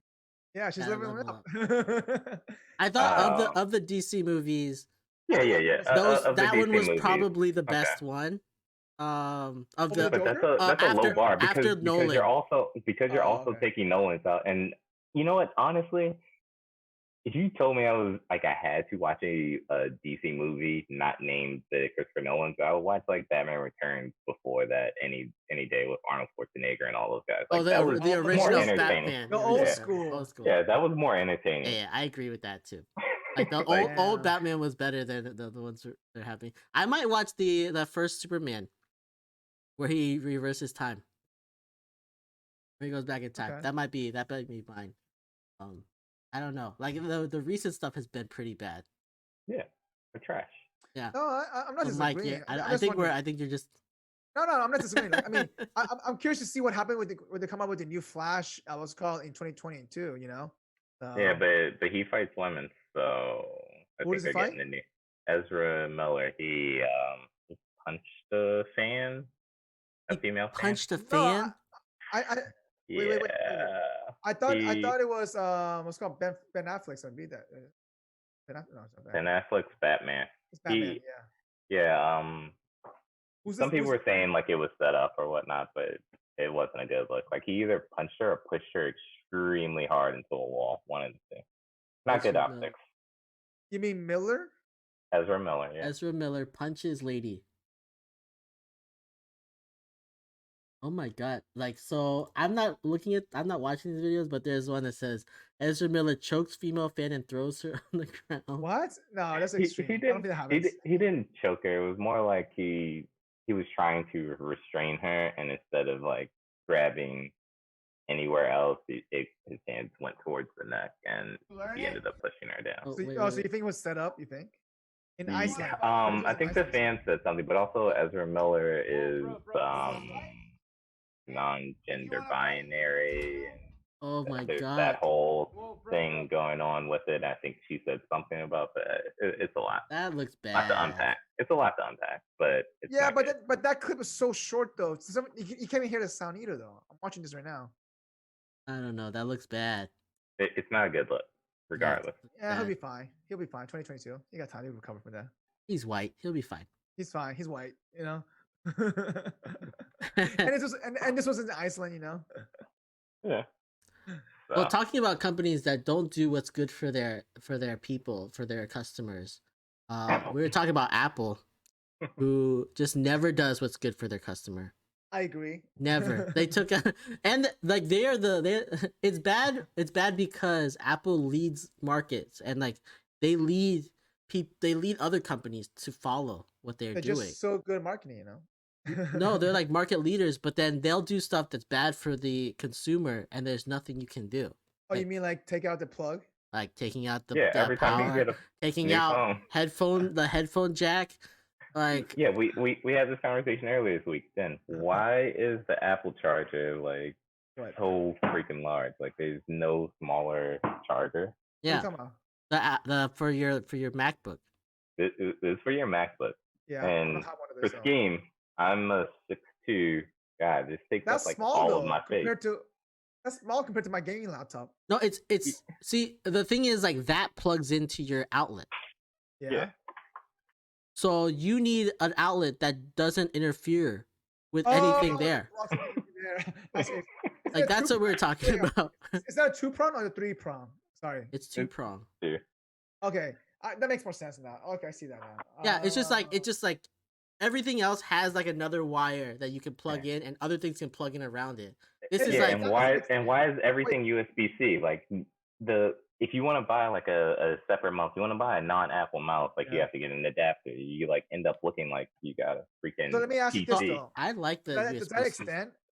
extend that charger thing? No. Oh, okay. I don't have a Mac, so I don't know. No, so I like the USB thing because everything else is turning into USB-C, right? I agree too. I don't like that they make iPhones without a USB-C, but then everything else is USB-C. No, but they're doing that next year though. They've had USB-C on their MacBooks for like 5, 6, 7 years now. They've been pushing this lightning cable forever. Yeah, no, they don't want standardizing, you know. You know how it is. They annoy me with how bad they are at customer service, but everyone loves them and loves their product. I love the customer service. I had no issue with them before. Doing anything for their customer. I have to talk to them. I don't want to talk to Microsoft or Android or whoever. I don't have what to. Though? Give me an example. What do you have to talk about? Like, what do you mean? Like, I remember. I don't have to go to an Apple store or to an Android store. I just like, all right, cool. Go on Amazon, buy it, done. You can just call them. You don't have to either. Or you go to the chat. I don't want to talk to anybody. And their geniuses are not geniuses at all. Like they've done everything I've tried. I don't know. Have you turned it off and turned it back on? That's what I forgot. That's what I missed. I don't own a MacBook or whatever it is. I haven't had an issue with, like, for example, when I had an issue with my iPhone, they just say, okay, you have this warranty. Okay, we'll just send you a box and let's put the phone in, and that's it. I never had an issue like or even when I lost an AirPod, the new one, and they were just able to ship a replacement. I don't know. It's like, oh yeah, buy a new AirPod. That's all. $300. Yeah. That's all. Like it was just pay an extra $80 for a new one. Right. Yeah. I had a friend of mine who had a iPod. She had a MacBook, and she was switching to a new MacBook. Yeah. And all her original MacBook, she had organized all of her files and all of her pictures. She had thousands of pictures on her MacBook, and she was switching it over. But in the process, I don't know why, but they can't keep all of the the filing that she did. So it ended up being like a big mass of pictures, thousands of pictures in one folder, which she had already labeled in the other one. She already sorted everything. She labeled everything correctly before, and when they that's kind of weird because they're really good about lift and shift the ghosting of the MacBook, though. You know what I mean? They're known for that. That's like it's supposed to be an easy transition. To do that with iPhones too, right? So like you can literally lift and shift. Not good enough. But you know the cool thing is with an Android phone, like all you have to do is turn your Android phone on. Sign into Google. Yeah, sign into Google. Done. I don't have to talk to anyone. I don't have to talk to anyone. That's the whole thing. Like, yeah, it's great that they have their Apple geniuses. Like Android and other like companies make so you just don't have to talk to them. You could do it on your phone. You have your iCloud. You just sign in your iCloud. You're fine. But I don't back anything up personally to iCloud. I don't use iCloud at all. And so I purposely store everything physically, and I back it up physically to another hard drive. And I just do a lift and ship. That's it. Yeah.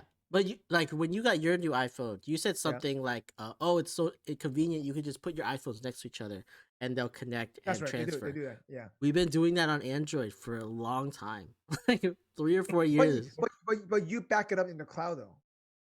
No, like so for that, like that cloud stuff, that'll come down to any phone. But if you have it close, like the proximity thing, it'll transfer everything over. Oh no! I just discovered that year. Apparently, that's been done with the iPhones since the 3rd generation iPhone. I just never did that before. Apparently, I just discovered that year. Literally, I see. Yeah, I mean, you can look this up. The future though, it's been a while apparently. So. I don't know. I feel like Apple just has a lot of things that don't make sense. So like, no, I agree. I have an Apple phone for work, and it's just like it's a pain. Like, one thing that I don't like, and feel free to educate me if I'm being false. So they have this nice little, I hate to have the background in. They have this nice little toggle thing so I can put the no notifications on. It still vibrates. Yeah, so I have to go in. It's a vibrate only mode, right? Yeah, but my Android, turn all notifications off just by like hitting the sound thing all the way down. For Oh, I that, have to though? do an extra step. Tell me I No, have to do an extra step. but that's a default setting though. Just a vibrate only. That's it. I think you could change that in this. Yeah, you go change the setting to turn it to. But why do I have to do that? Like you put a button on that says like no notifications, and I have to go an extra step. No, it's not a no notification. It's a silence thing. Silence. That's it. Yeah, it's a silence. So it doesn't make noise, but it still vibrates, so you know what's going on. Yeah, I think it's okay. Yeah, but my MacBooks remove the button, and like you know what an Android does? I can take it all the way down and take it to vibrate, so it's no sound, and then I can press it one more time and no nothing. Like, why do I have to do an extra step? You have like, why are you adding more work? By the way, I think you have the iPhone 8. That's what it sounds like because. No, this is like the iPhone, like really old. Really like old. Okay, because on the new iPhone, on iPhone 10, you can do that now. You can literally just lower that to the next level. That's it. But then you still but why didn't they have that from the beginning? Like literally a flip phone. Literally a flip phone. No. So a flip phone I had back in 2010 did that. No, I still have that right now, which I could turn silence, still can vibrate, but then if you turn that down, it will turn that off completely. The company that only wants to have one button on the front has 3 buttons on the side to do the thing. There's 0 buttons now, Sean. They wanted one button, and then they went down to 0. There's no fingerprint on it. That's one thing I hate about this. I like to have the fingerprint. Oh, again, removing things that are actually helpful. It's a bigger screen now, it's a larger screen, so. I don't know. I complain about my MacBook all the time because the MacBook just doesn't make sense a lot of times. It's more secure, by the way, so that's fine. It's not more secure. It's the same shit. Like, just don't go to websites that you can download viruses onto. Like, why? I've had a Lenovo laptop since 2016. Yeah. No issues. I've torrented and downloaded stuff. No issues. I've never had to I don't know, and I have no like anti-software program. I haven't. Not even the default ones. I think I removed that off. And no viruses. I think I still chug. I haven't had a virus software on my computer for 10 years at least.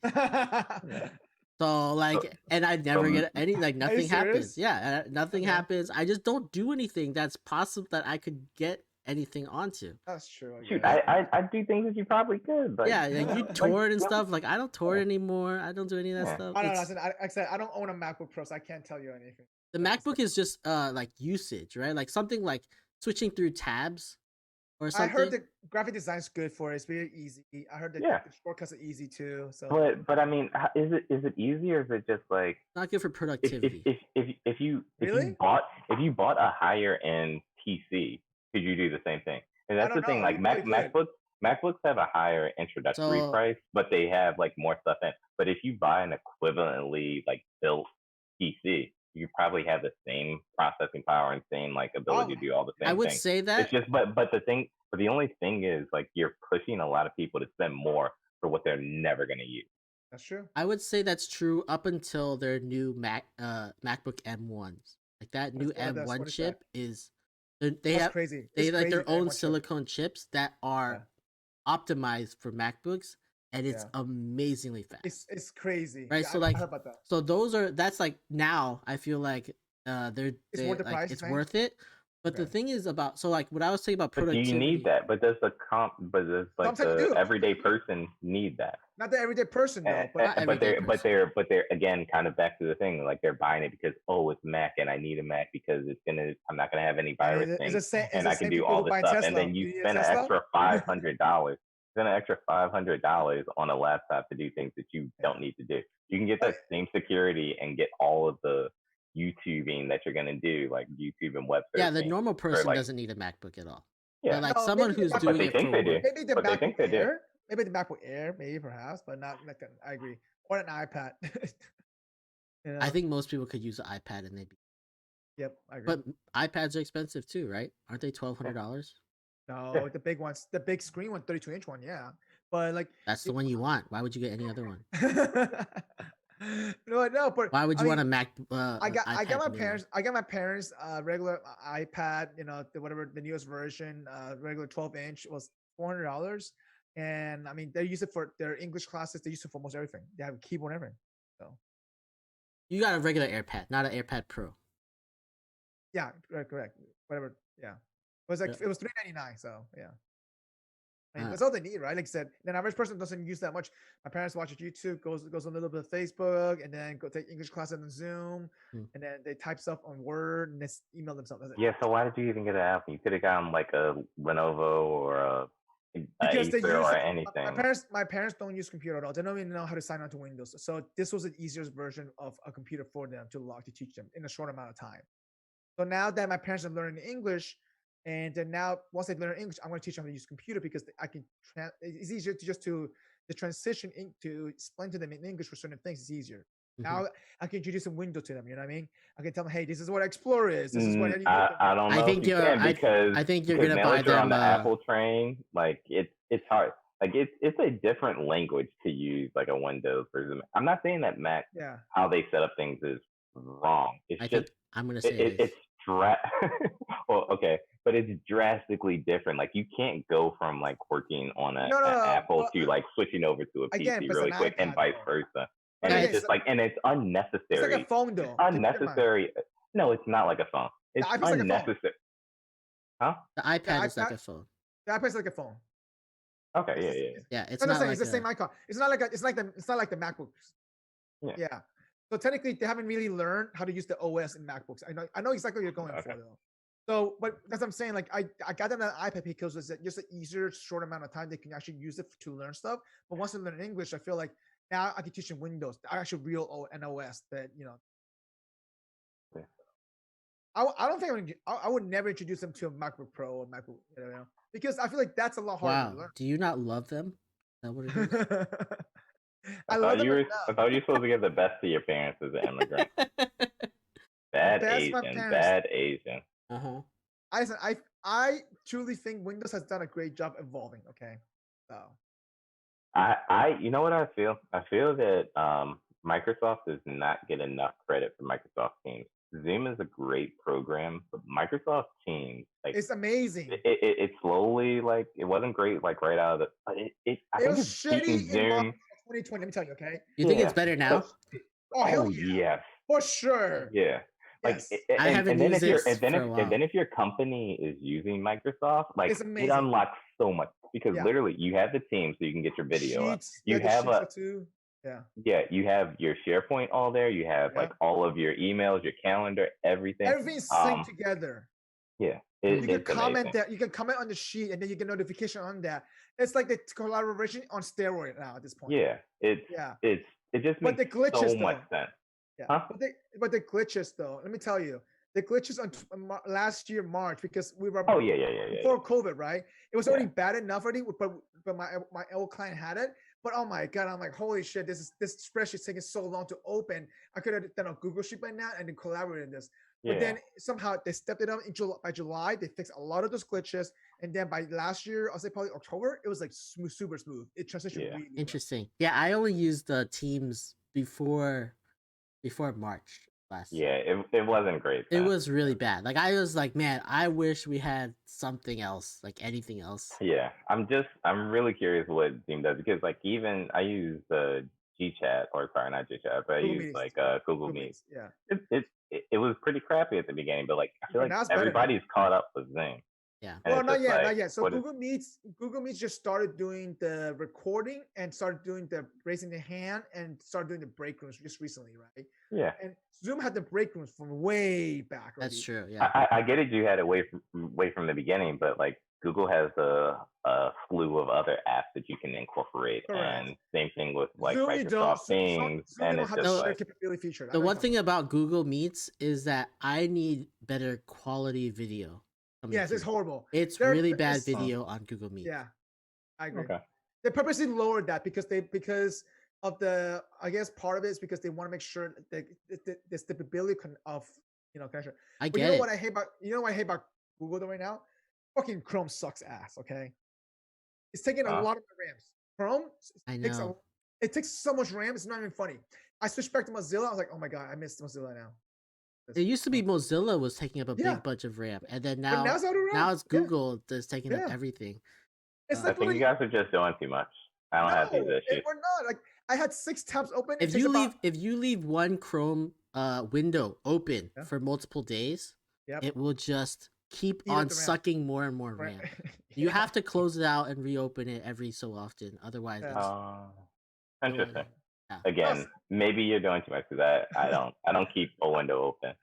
Yeah. I'm never one of those people that keeps like 5 tabs open. Whenever I get on a conference call Yeah. and I see people with like 80 tabs, like, what are you doing? You're not organized. I got three. Needless to say, like, yes, they should get There's better a with thing that. But on Chrome that like if you don't know, it's called groups. Groups. Yeah. Where you can group it tabs together. Yeah. That is makes everything more organized. Much smoother. Yes. Especially on You companies like mine where everything is on browser. Yeah. Emails on browser, all of You our color Google code them Meets, too. everything. You can It's color just code them. it's so hard to better. organize because you have so much work going on and nothing is like on the computer. Yeah. Yeah. All right. Okay. All right. Interesting. Okay, I see this groups thing now. I still think you should find a way to be a little bit more efficient and keep less than 5. Like if my tabs ever shrink, I know I'm doing too much. And How many tabs do you have open right now, Sean? right now 3. 3. I got 17.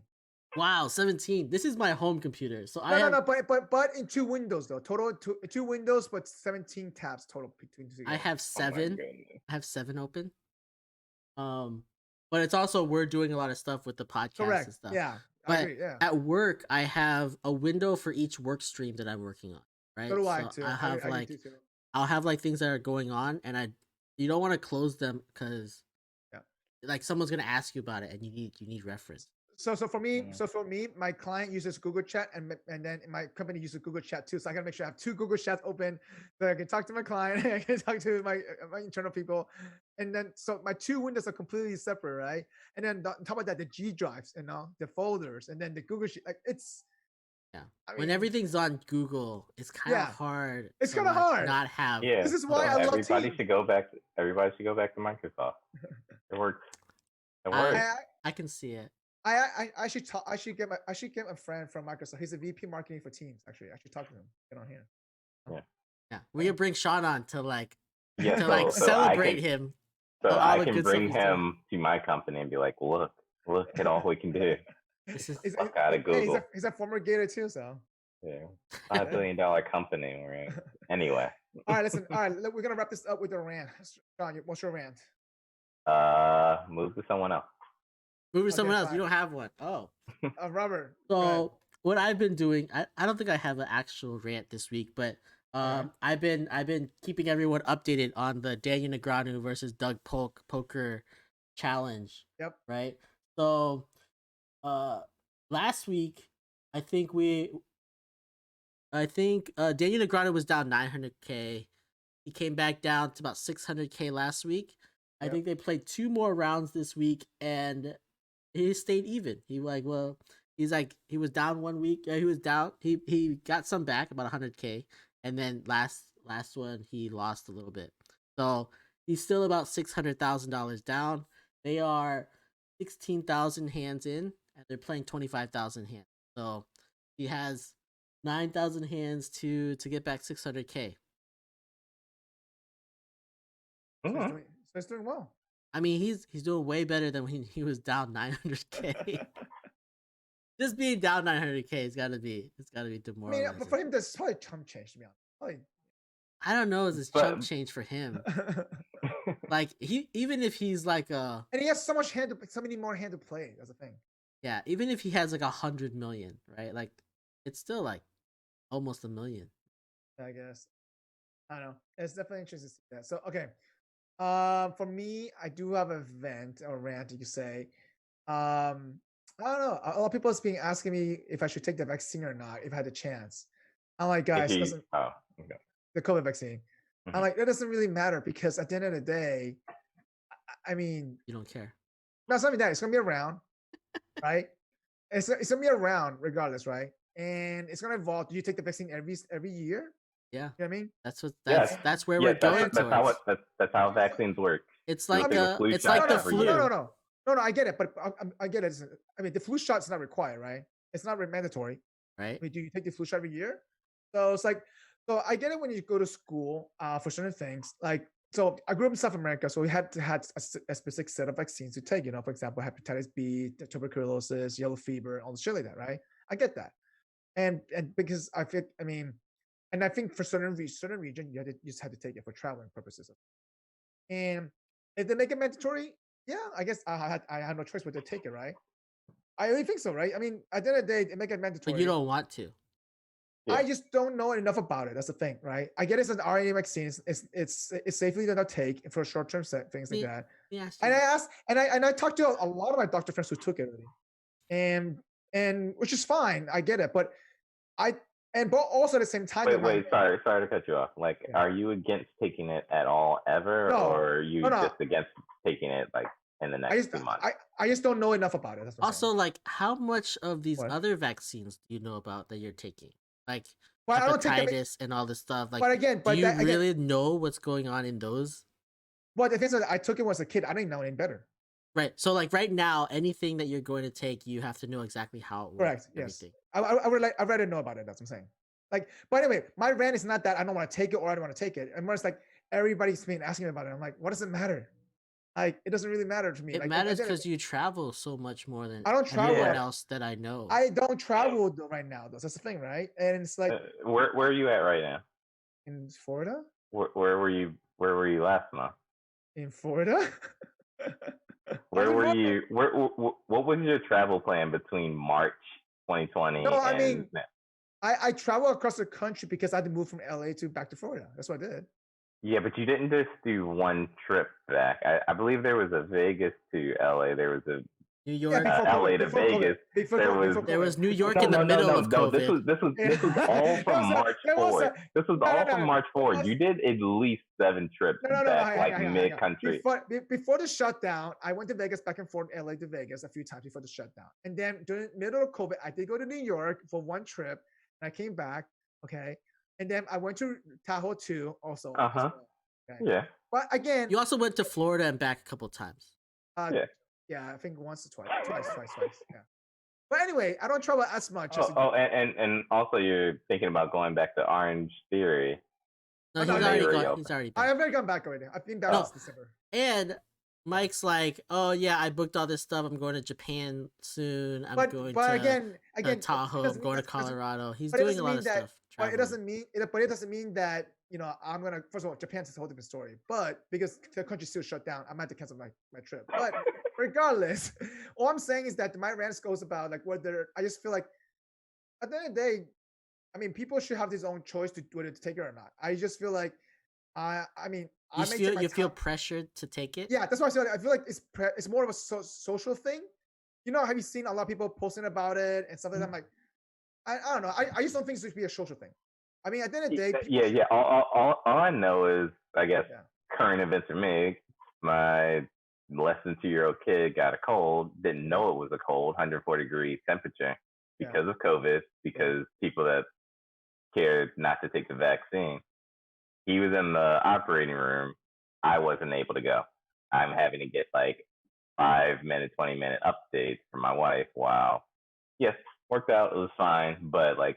Literally because people refuse to take vaccines, people decide to willy-nilly travel around the country. I don't know if that is because of that. No, but I'm just saying. Like, we need to take steps. We need to take steps. We need to treat that same incident, or that same precaution.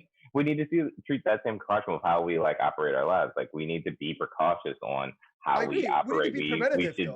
Yeah, and that should involve hey, maybe we freaking take a vaccine. Yeah, Mike. Maybe we freaking sit still for a little bit.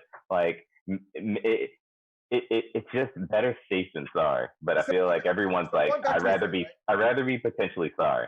No. Mike, first, hang on. Going back to what you were saying before, though, right? Like, I agree with you being preventive because I mean it's the social things that I do. Do you though? I do because I make sure though it doesn't impact people around me. I make sure they're safe first, and I make sure they're comfortable with it first. Though I don't go about, hey, I'm gonna show up Josh's house. Hey, Josh. Hey, cool. Hey, what's up? I make sure they're okay with it, and then plus, at the end of the day, if you're comfortable, if you're uncomfortable, if they let me know, I'm not gonna pressure you to do something else, right? And like for example, it doesn't matter. It doesn't matter if you're uncomfortable or not. You shouldn't get on an elevator with 4 other people. Like people will get onto an elevator with 4 other people and be like, "Oh, I'm not uncomfortable about that." It doesn't matter if you're comfortable or not. That's a risk to spread the disease. So it doesn't matter the comfort level of someone. It matters like the fact that it could spread. That's what I'm saying. Doing activities that will potentially spread it. And again, that's it. That's why I'm trying to tell you right now, because what I do, I make sure that the people around me, if I affect them, I make sure that, hey, if I'm going to do this, are you okay with this? If not, I don't have to do this with you at all. I do this by myself. I don't, you know what I mean? Like, but Mike, think about it. Also being preventative, isn't a vaccine being preventative? Sure, I'm not saying it's not, but I don't know enough about it. Where I get it. Listen, I do think that at some point I might have to take it, which is fine. It's just that it may not be now, it may not be tomorrow. I just don't think it's supposed to be a social thing, though.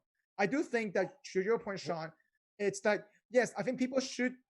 I mean, to your point, like, for example, let's say if you're front line and you're facing this every day, I definitely should take it, because it helps your body to be exposed and help you to fight it. I'm not disagreeing. Look, I'm never gonna be coded as an anti-vaxxer, but I am like skeptical of taking certain vaccines. I'm never taking the flu shot or whatnot. But me neither. I didn't take a flu shot either, though. This is big enough that it's like, fuck what I feel conception-wise about it. I'll get the shot when I'm gonna start traveling. I don't go anywhere outside of my car to drop my kid off. Like, I stay in the house. So that's why until June-ish, when I plan to move, that's when I'll take the vaccine, because then I'm gonna put myself in a situation where I'm gonna see more than the 3 people that I normally see. And I feel like if you're actively going to be out and you're seeing people outside of your secure bubble, which a lot of people are. Yeah, I agree. Some people on this call. And I think you should just, I think it's just fuck it. I mean, all that said, you can't take it right now anyway. But I mean, if you're going to be around people, what does it hurt? It's 2 shots right now, but like Johnson & Johnson's getting it down towards 1 shot. Like, what does it hurt you? What does it hurt you? For me, I'm very careful what I put in my body in a sense, social chemical wise. And not only that, though, like, so I've seen some of the foods that you put on. Like, you work out a lot, but you don't fully treat your body like it's something. No, I do, but I think for me it's different story. For me, it's portion size. You know that. But it's not about the type of food I eat, though. Yeah, I actually eat the big portion size. Yeah, but I do eat I do eat healthy, though. But anyway, but that's a different topic. What I'm saying is that, like, for example, I feel like there are higher priority people who should take the vaccine first before me. Like, for example, like my parents, my older parents, like, you know what I mean? Like, I think if they want to, they should take it. And if they don't, I'm not going to force them to take it, to be honest with you. It's their lives. And will you force your parents to take it, though? Let me ask you. Yeah. They're going to take it before they see my son. Will you force them to take it, though? Yes. If they want to see my son, they're going to need to take a vaccine, because they're going to have to get on a plane coming from Florida, the hotbed of COVID, to wherever I'm living at that point. So yeah, they're going to need to take the vaccine if they're available to take it at that point in time. Yeah. I mean, right now people say I don't want to take any vaccines. Like like I said, like, we're aligned on the fact that I don't take the flu shot. I don't think it's necessary. Yeah. This is way different than a flu or like a whatever. Like, this literally literally shut the world down. Like, yes, maybe the vaccine may not be the best, and I understand everyone's hesitation with taking it today or in the next month. But like, when it opens up to pretty much everybody, which will be like 3 months from now, what's your hesitation at that point? You've seen the frontliners take it, and we'll have the facts of, like, does it turn you into a freaking zombie? Does it actually work or whatnot? Like, why would you wait at that point? What would be your hesitation? For me, what would be your hesitation? So 3 months, you don't have time to look into what's in the vaccine. No, I can say I won't know enough about it regardless, though. I just don't know enough. Period. That's it. Mike's just not gonna ever take it. That's what's no. I mean, think about it. Listen. Flu shot's a different story. I feel like flu shot's gonna evolve. It's gonna be there regardless. Blah blah blah. I think this is the same. I think it's gonna be the same. You think COVID's just gonna go away? No, I never said that. And second of all, this vaccine is gonna evolve every year regardless, right? Because the strain's gonna evolve as well. And so it won't matter whether they take it this year or next year. And so it will if you infect someone while you're traveling around. Yeah, but again, I'm not traveling anytime soon. That's affect my peers around me. And so unless you're not comfortable with me traveling with you, I won't come to you. That's it. It's simple as that. And so, and the thing is that for me, it's just more about the social aspect of that. That's all it comes down to. That's the roundabout. I'm not saying that I'm against vaccine at all. I will take it if it's mandatory for me to take it. Only if it's I mean, mandatory. but there's a social aspect about everything. Like, I don't know, like everything becomes social. Like, you're just annoyed that people are talking about it. No, it's more about just people asking about it. Like it's like, hey, blah blah. Like, I could be annoyed because people ask me about like what's my credit rating or what's my hair. Like, but like No, literally, I ask Sean every day how Mac's doing, and then he's like, "Oh, I'm so tired of you being so social about what Max is doing right now." Hey, does Max have his own Instagram account yet? Yeah. Like, why don't you ask Max, right? I don't. I think dogs don't own an Instagram account. I'm just saying. I don't know, but anyway, that's all my randoms about. I mean, I'm not against the vaccine at all. I know it, and I know somewhat enough. I talked to enough doctors about it. I talked to it just comes down to it. If it's mandatory, I'll take it. Let me ask you this: you've talked to enough doctors who are okay with it, right? But they have. So why would you not? Why would you be against it if you've talked? I'm not against it. No, you're against taking it yourself. Right now, I am because I don't know personally enough about it though. I don't have enough. There's not enough. But your doctor friends are taking it. But when will you ever know enough about it? So you're never gonna take it because you never know enough about it. No, necessarily, because obviously they're gonna do study of the people who are taking it versus not taking it.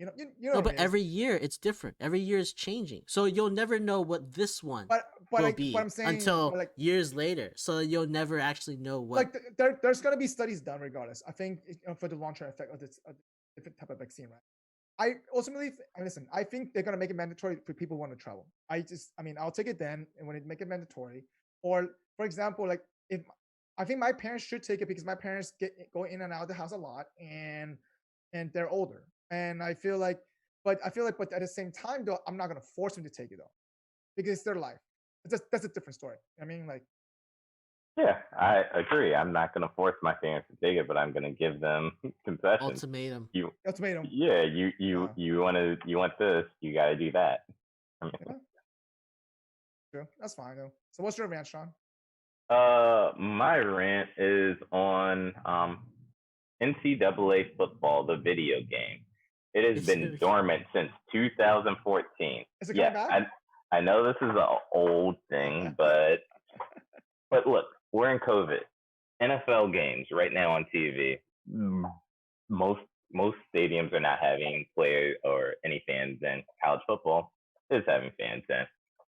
We're literally like finding a way to make money off of these players, but always saying like, oh, there's no way to do it. There's no way to blah, blah, blah. This is a perfect example of a way to give people their money. We can say like, hey, if you are in this game, you are going to get X% of a stipend. Also, the fact that like it helps. It helps pay. I agree with you. Yeah. It helps pay. Like they took it away when they pretty much found out like this is a way to make money off of college players. We're already making money off of college players, putting like their risk out of that. And help bring it back. So what do you want? Like, how would they get around that exactly? Though? What's your rant, first of all? I don't get that. Like, what is the rant about that exactly? My rant is the fact that colleges refuse to allow players to make money, and this is an easy way to say like, hey, college, we're not paying players anything, but we're allowing them to get money off of their likeness, which a lot of states, California and Florida, and I think Washington, have already said like in 2022 they're going to allow players to make money off of their likeness. So like, why are we holding back a very, very controlled vehicle that doesn't have to go into like, hey, are they like playing harder or playing softer to make money off of gambling or whatnot? Like, this is a very controlled thing. Let me ask you, you're on the team, your likeness is there, you're going to make X% of money. But let me ask you this though: do you think it could be the different conferences in the football, in the college football, that will not allow that because they don't make much? They don't get a cut of that, probably, perhaps. It could be. Yeah. I think the SEC, ACC teams make like 60% of the money, and the mountain whatever. But they'll be happy with something. Something's better than nothing. And it's a good way to start. It's a good way to start. That's very, very even And you Should just be, say there like, should be like a new business model for those players. I agree with you. I'm not. Yeah. Wait, so if you're a professional athlete and you're on like a 2K, right? Mhm. Do you get paid to be on 2K? Yes. yeah, Oh, okay. it's not anything that they're like It's nothing big, thinking but on. it's still Yeah. like you get I something mean, for the cover person is, but Yeah, yeah. Yeah. It's So still loyalty. It's still royalty though. It doesn't matter. Yeah. Who cares? yeah, you so know? like if you have NCAA players who like, how do you get around that they can't make money? How do you get around that? well, you bring this in so that they can. Yeah. You have Okay. And keep in mind, you though, have a revenue stream, you need and then the school school's rights, not though. paying them. Yeah, So yeah, it's right. either The school's not paying them. they like let the schools like have their logos on and then change all the names of the players, or I don't even think that can, because that's kind of sort of what they were doing before. They were like, oh, this isn't Tim Tebow. This is number 15 that plays for Yeah. Florida yeah. that has the same height, dimension, build. Yeah, I remember me and Sean used to play a lot of NCAA football. I loved Yeah. NCAA. Like Yeah. I like manager sims, right? So and their manager sim was a lot more attractive than Madden. Yeah, right, Madden, for sure. sure. Yeah. So I Like I don't care about the concessions. Like that's what Madden got in to try to like make the sim a little bit better. Like I want to like literally look at this like I want to recruit this some players and organization. stuff. Yeah. Yeah. I want to figure out like what this kid likes and be like, all right, cool, I got him. Yeah, exactly. I like the And NCAA, also I so- like the idea of going and say I'm gonna be the coach of Duke or I don't know, like some nowhere school, and 3 years in I'm in the national championship. It's kind of Exactly. like cool. Yeah. Yeah. It's Sean, not so- the same. It's not the same like taking like the Browns or the Jaguars to the Super Bowl after a Or you year. can open or your two. franchise. You can open your own franchise. You know. It's still not the same. Like Wait, Sean, you still play Madden? No, I'm just wondering. Nah, you could probably beat me now if we played it. I I keep buying it every like 2 years. Like, all right, I'm gonna get back into it, and Oh really? My last Madden was 2006. I think the best one was I think the last one I really got hooked on was the Vic one. I Because you think could, I like- bought. That's a long time ago. Yeah, I mean the last one I got like really hooked on because I thought like they Oh, stepped up yeah. the thing. Like you could actually like send people on hot routes and stuff, like Yeah. kind of like how he does in the game. Yeah, that was like back in 08, 09. Yeah, right? it was pretty dogs. I Wow. bought Madden last year. You Oh. did? I know you played. I know Only you played for- around but- 2K, Only though. for But did you- GM mode. I don't play Oh. any other thing except But GM Robert, mode. I know you play NBA2K a lot though. I haven't played that in a while, but I can still beat you. At Robert's NBA really 2K. good at NBA2K. Like, he's really good at it. Like his own player, he made his own player. You know, developed him over Even 10 without years. my own Is he player. 5'6"? Even without my own player, He's not know, 5'6" at all. I know the He's not- controls. No, my guy. I think he was like a 6'9" point guard, Yes. something like that. Giannis. Yeah, he was a reminds me. 6'9" point guard who could shoot threes and like has the best dribble moves you could see. But and you simulate him 5 years in a row that he was like 99, 99, 99. Yeah, he was ridiculous. I think it was after 2 years he was already at 99. Yeah. He won MVP first year. Like he was like scoring 100 points a game. Like Rookie it was, of the year. yeah, it got too easy. And that was on Hall of Fame mode. I was on Hall of Fame mode and I was Yeah. scoring like 100 points a game. It was bad. All right, listen, we gotta wrap this up. I know for you guys appreciate Sean for coming on. It's again we love always having you on. This is always a good time. But in terms of that, You want to pimp those- anything? yeah, Sean. No, I wish I had something to push. I don't. Hey, you should push Porsche's side gig. Come on, Her side gig? What side gig? the hoodie thing, right? I thought you guys were doing that. Nah. We're not gonna talk about that. No. Oh wait, hang on. I need to hear what happened now. I'm curious now. Offline, we can do this offline. No, I mean it's still going, but that's not my thing. So. That's fine. Okay. All right, but anyway, for those who are watching us YouTube, please hit the like button, smash that subscribe button, please, and leave some comments. And also check out our website, www.gfothoughts.com. And anything else, Robert? Oh, I think that's good. Just check us out on Instagram and everything else, and we'll keep putting stuff out. For All right. sure. Go Gators and Wong stay in the house. Stop traveling. I'm not traveling, man. I'm in my office in my house. I said that's pretty Yeah. Huh? Keep that same energy. Keep that same energy. All right, until next time. Thanks. Peace. Easy. Thanks for joining us for this episode of the Gluten-Free Organic Thoughts podcast. As always, we appreciate you. If you are watching us on YouTube, please don't forget to subscribe to our channel, like this episode, and leave us a comment. If you are listening to us, please leave us your honest review on your preferred podcast listening platform. And as always, you can find us on social media at Facebook, Instagram, and Twitter at GFOT Thoughts. Drop a comment and give us some feedback. We would love to hear from you. Until next time, see you then.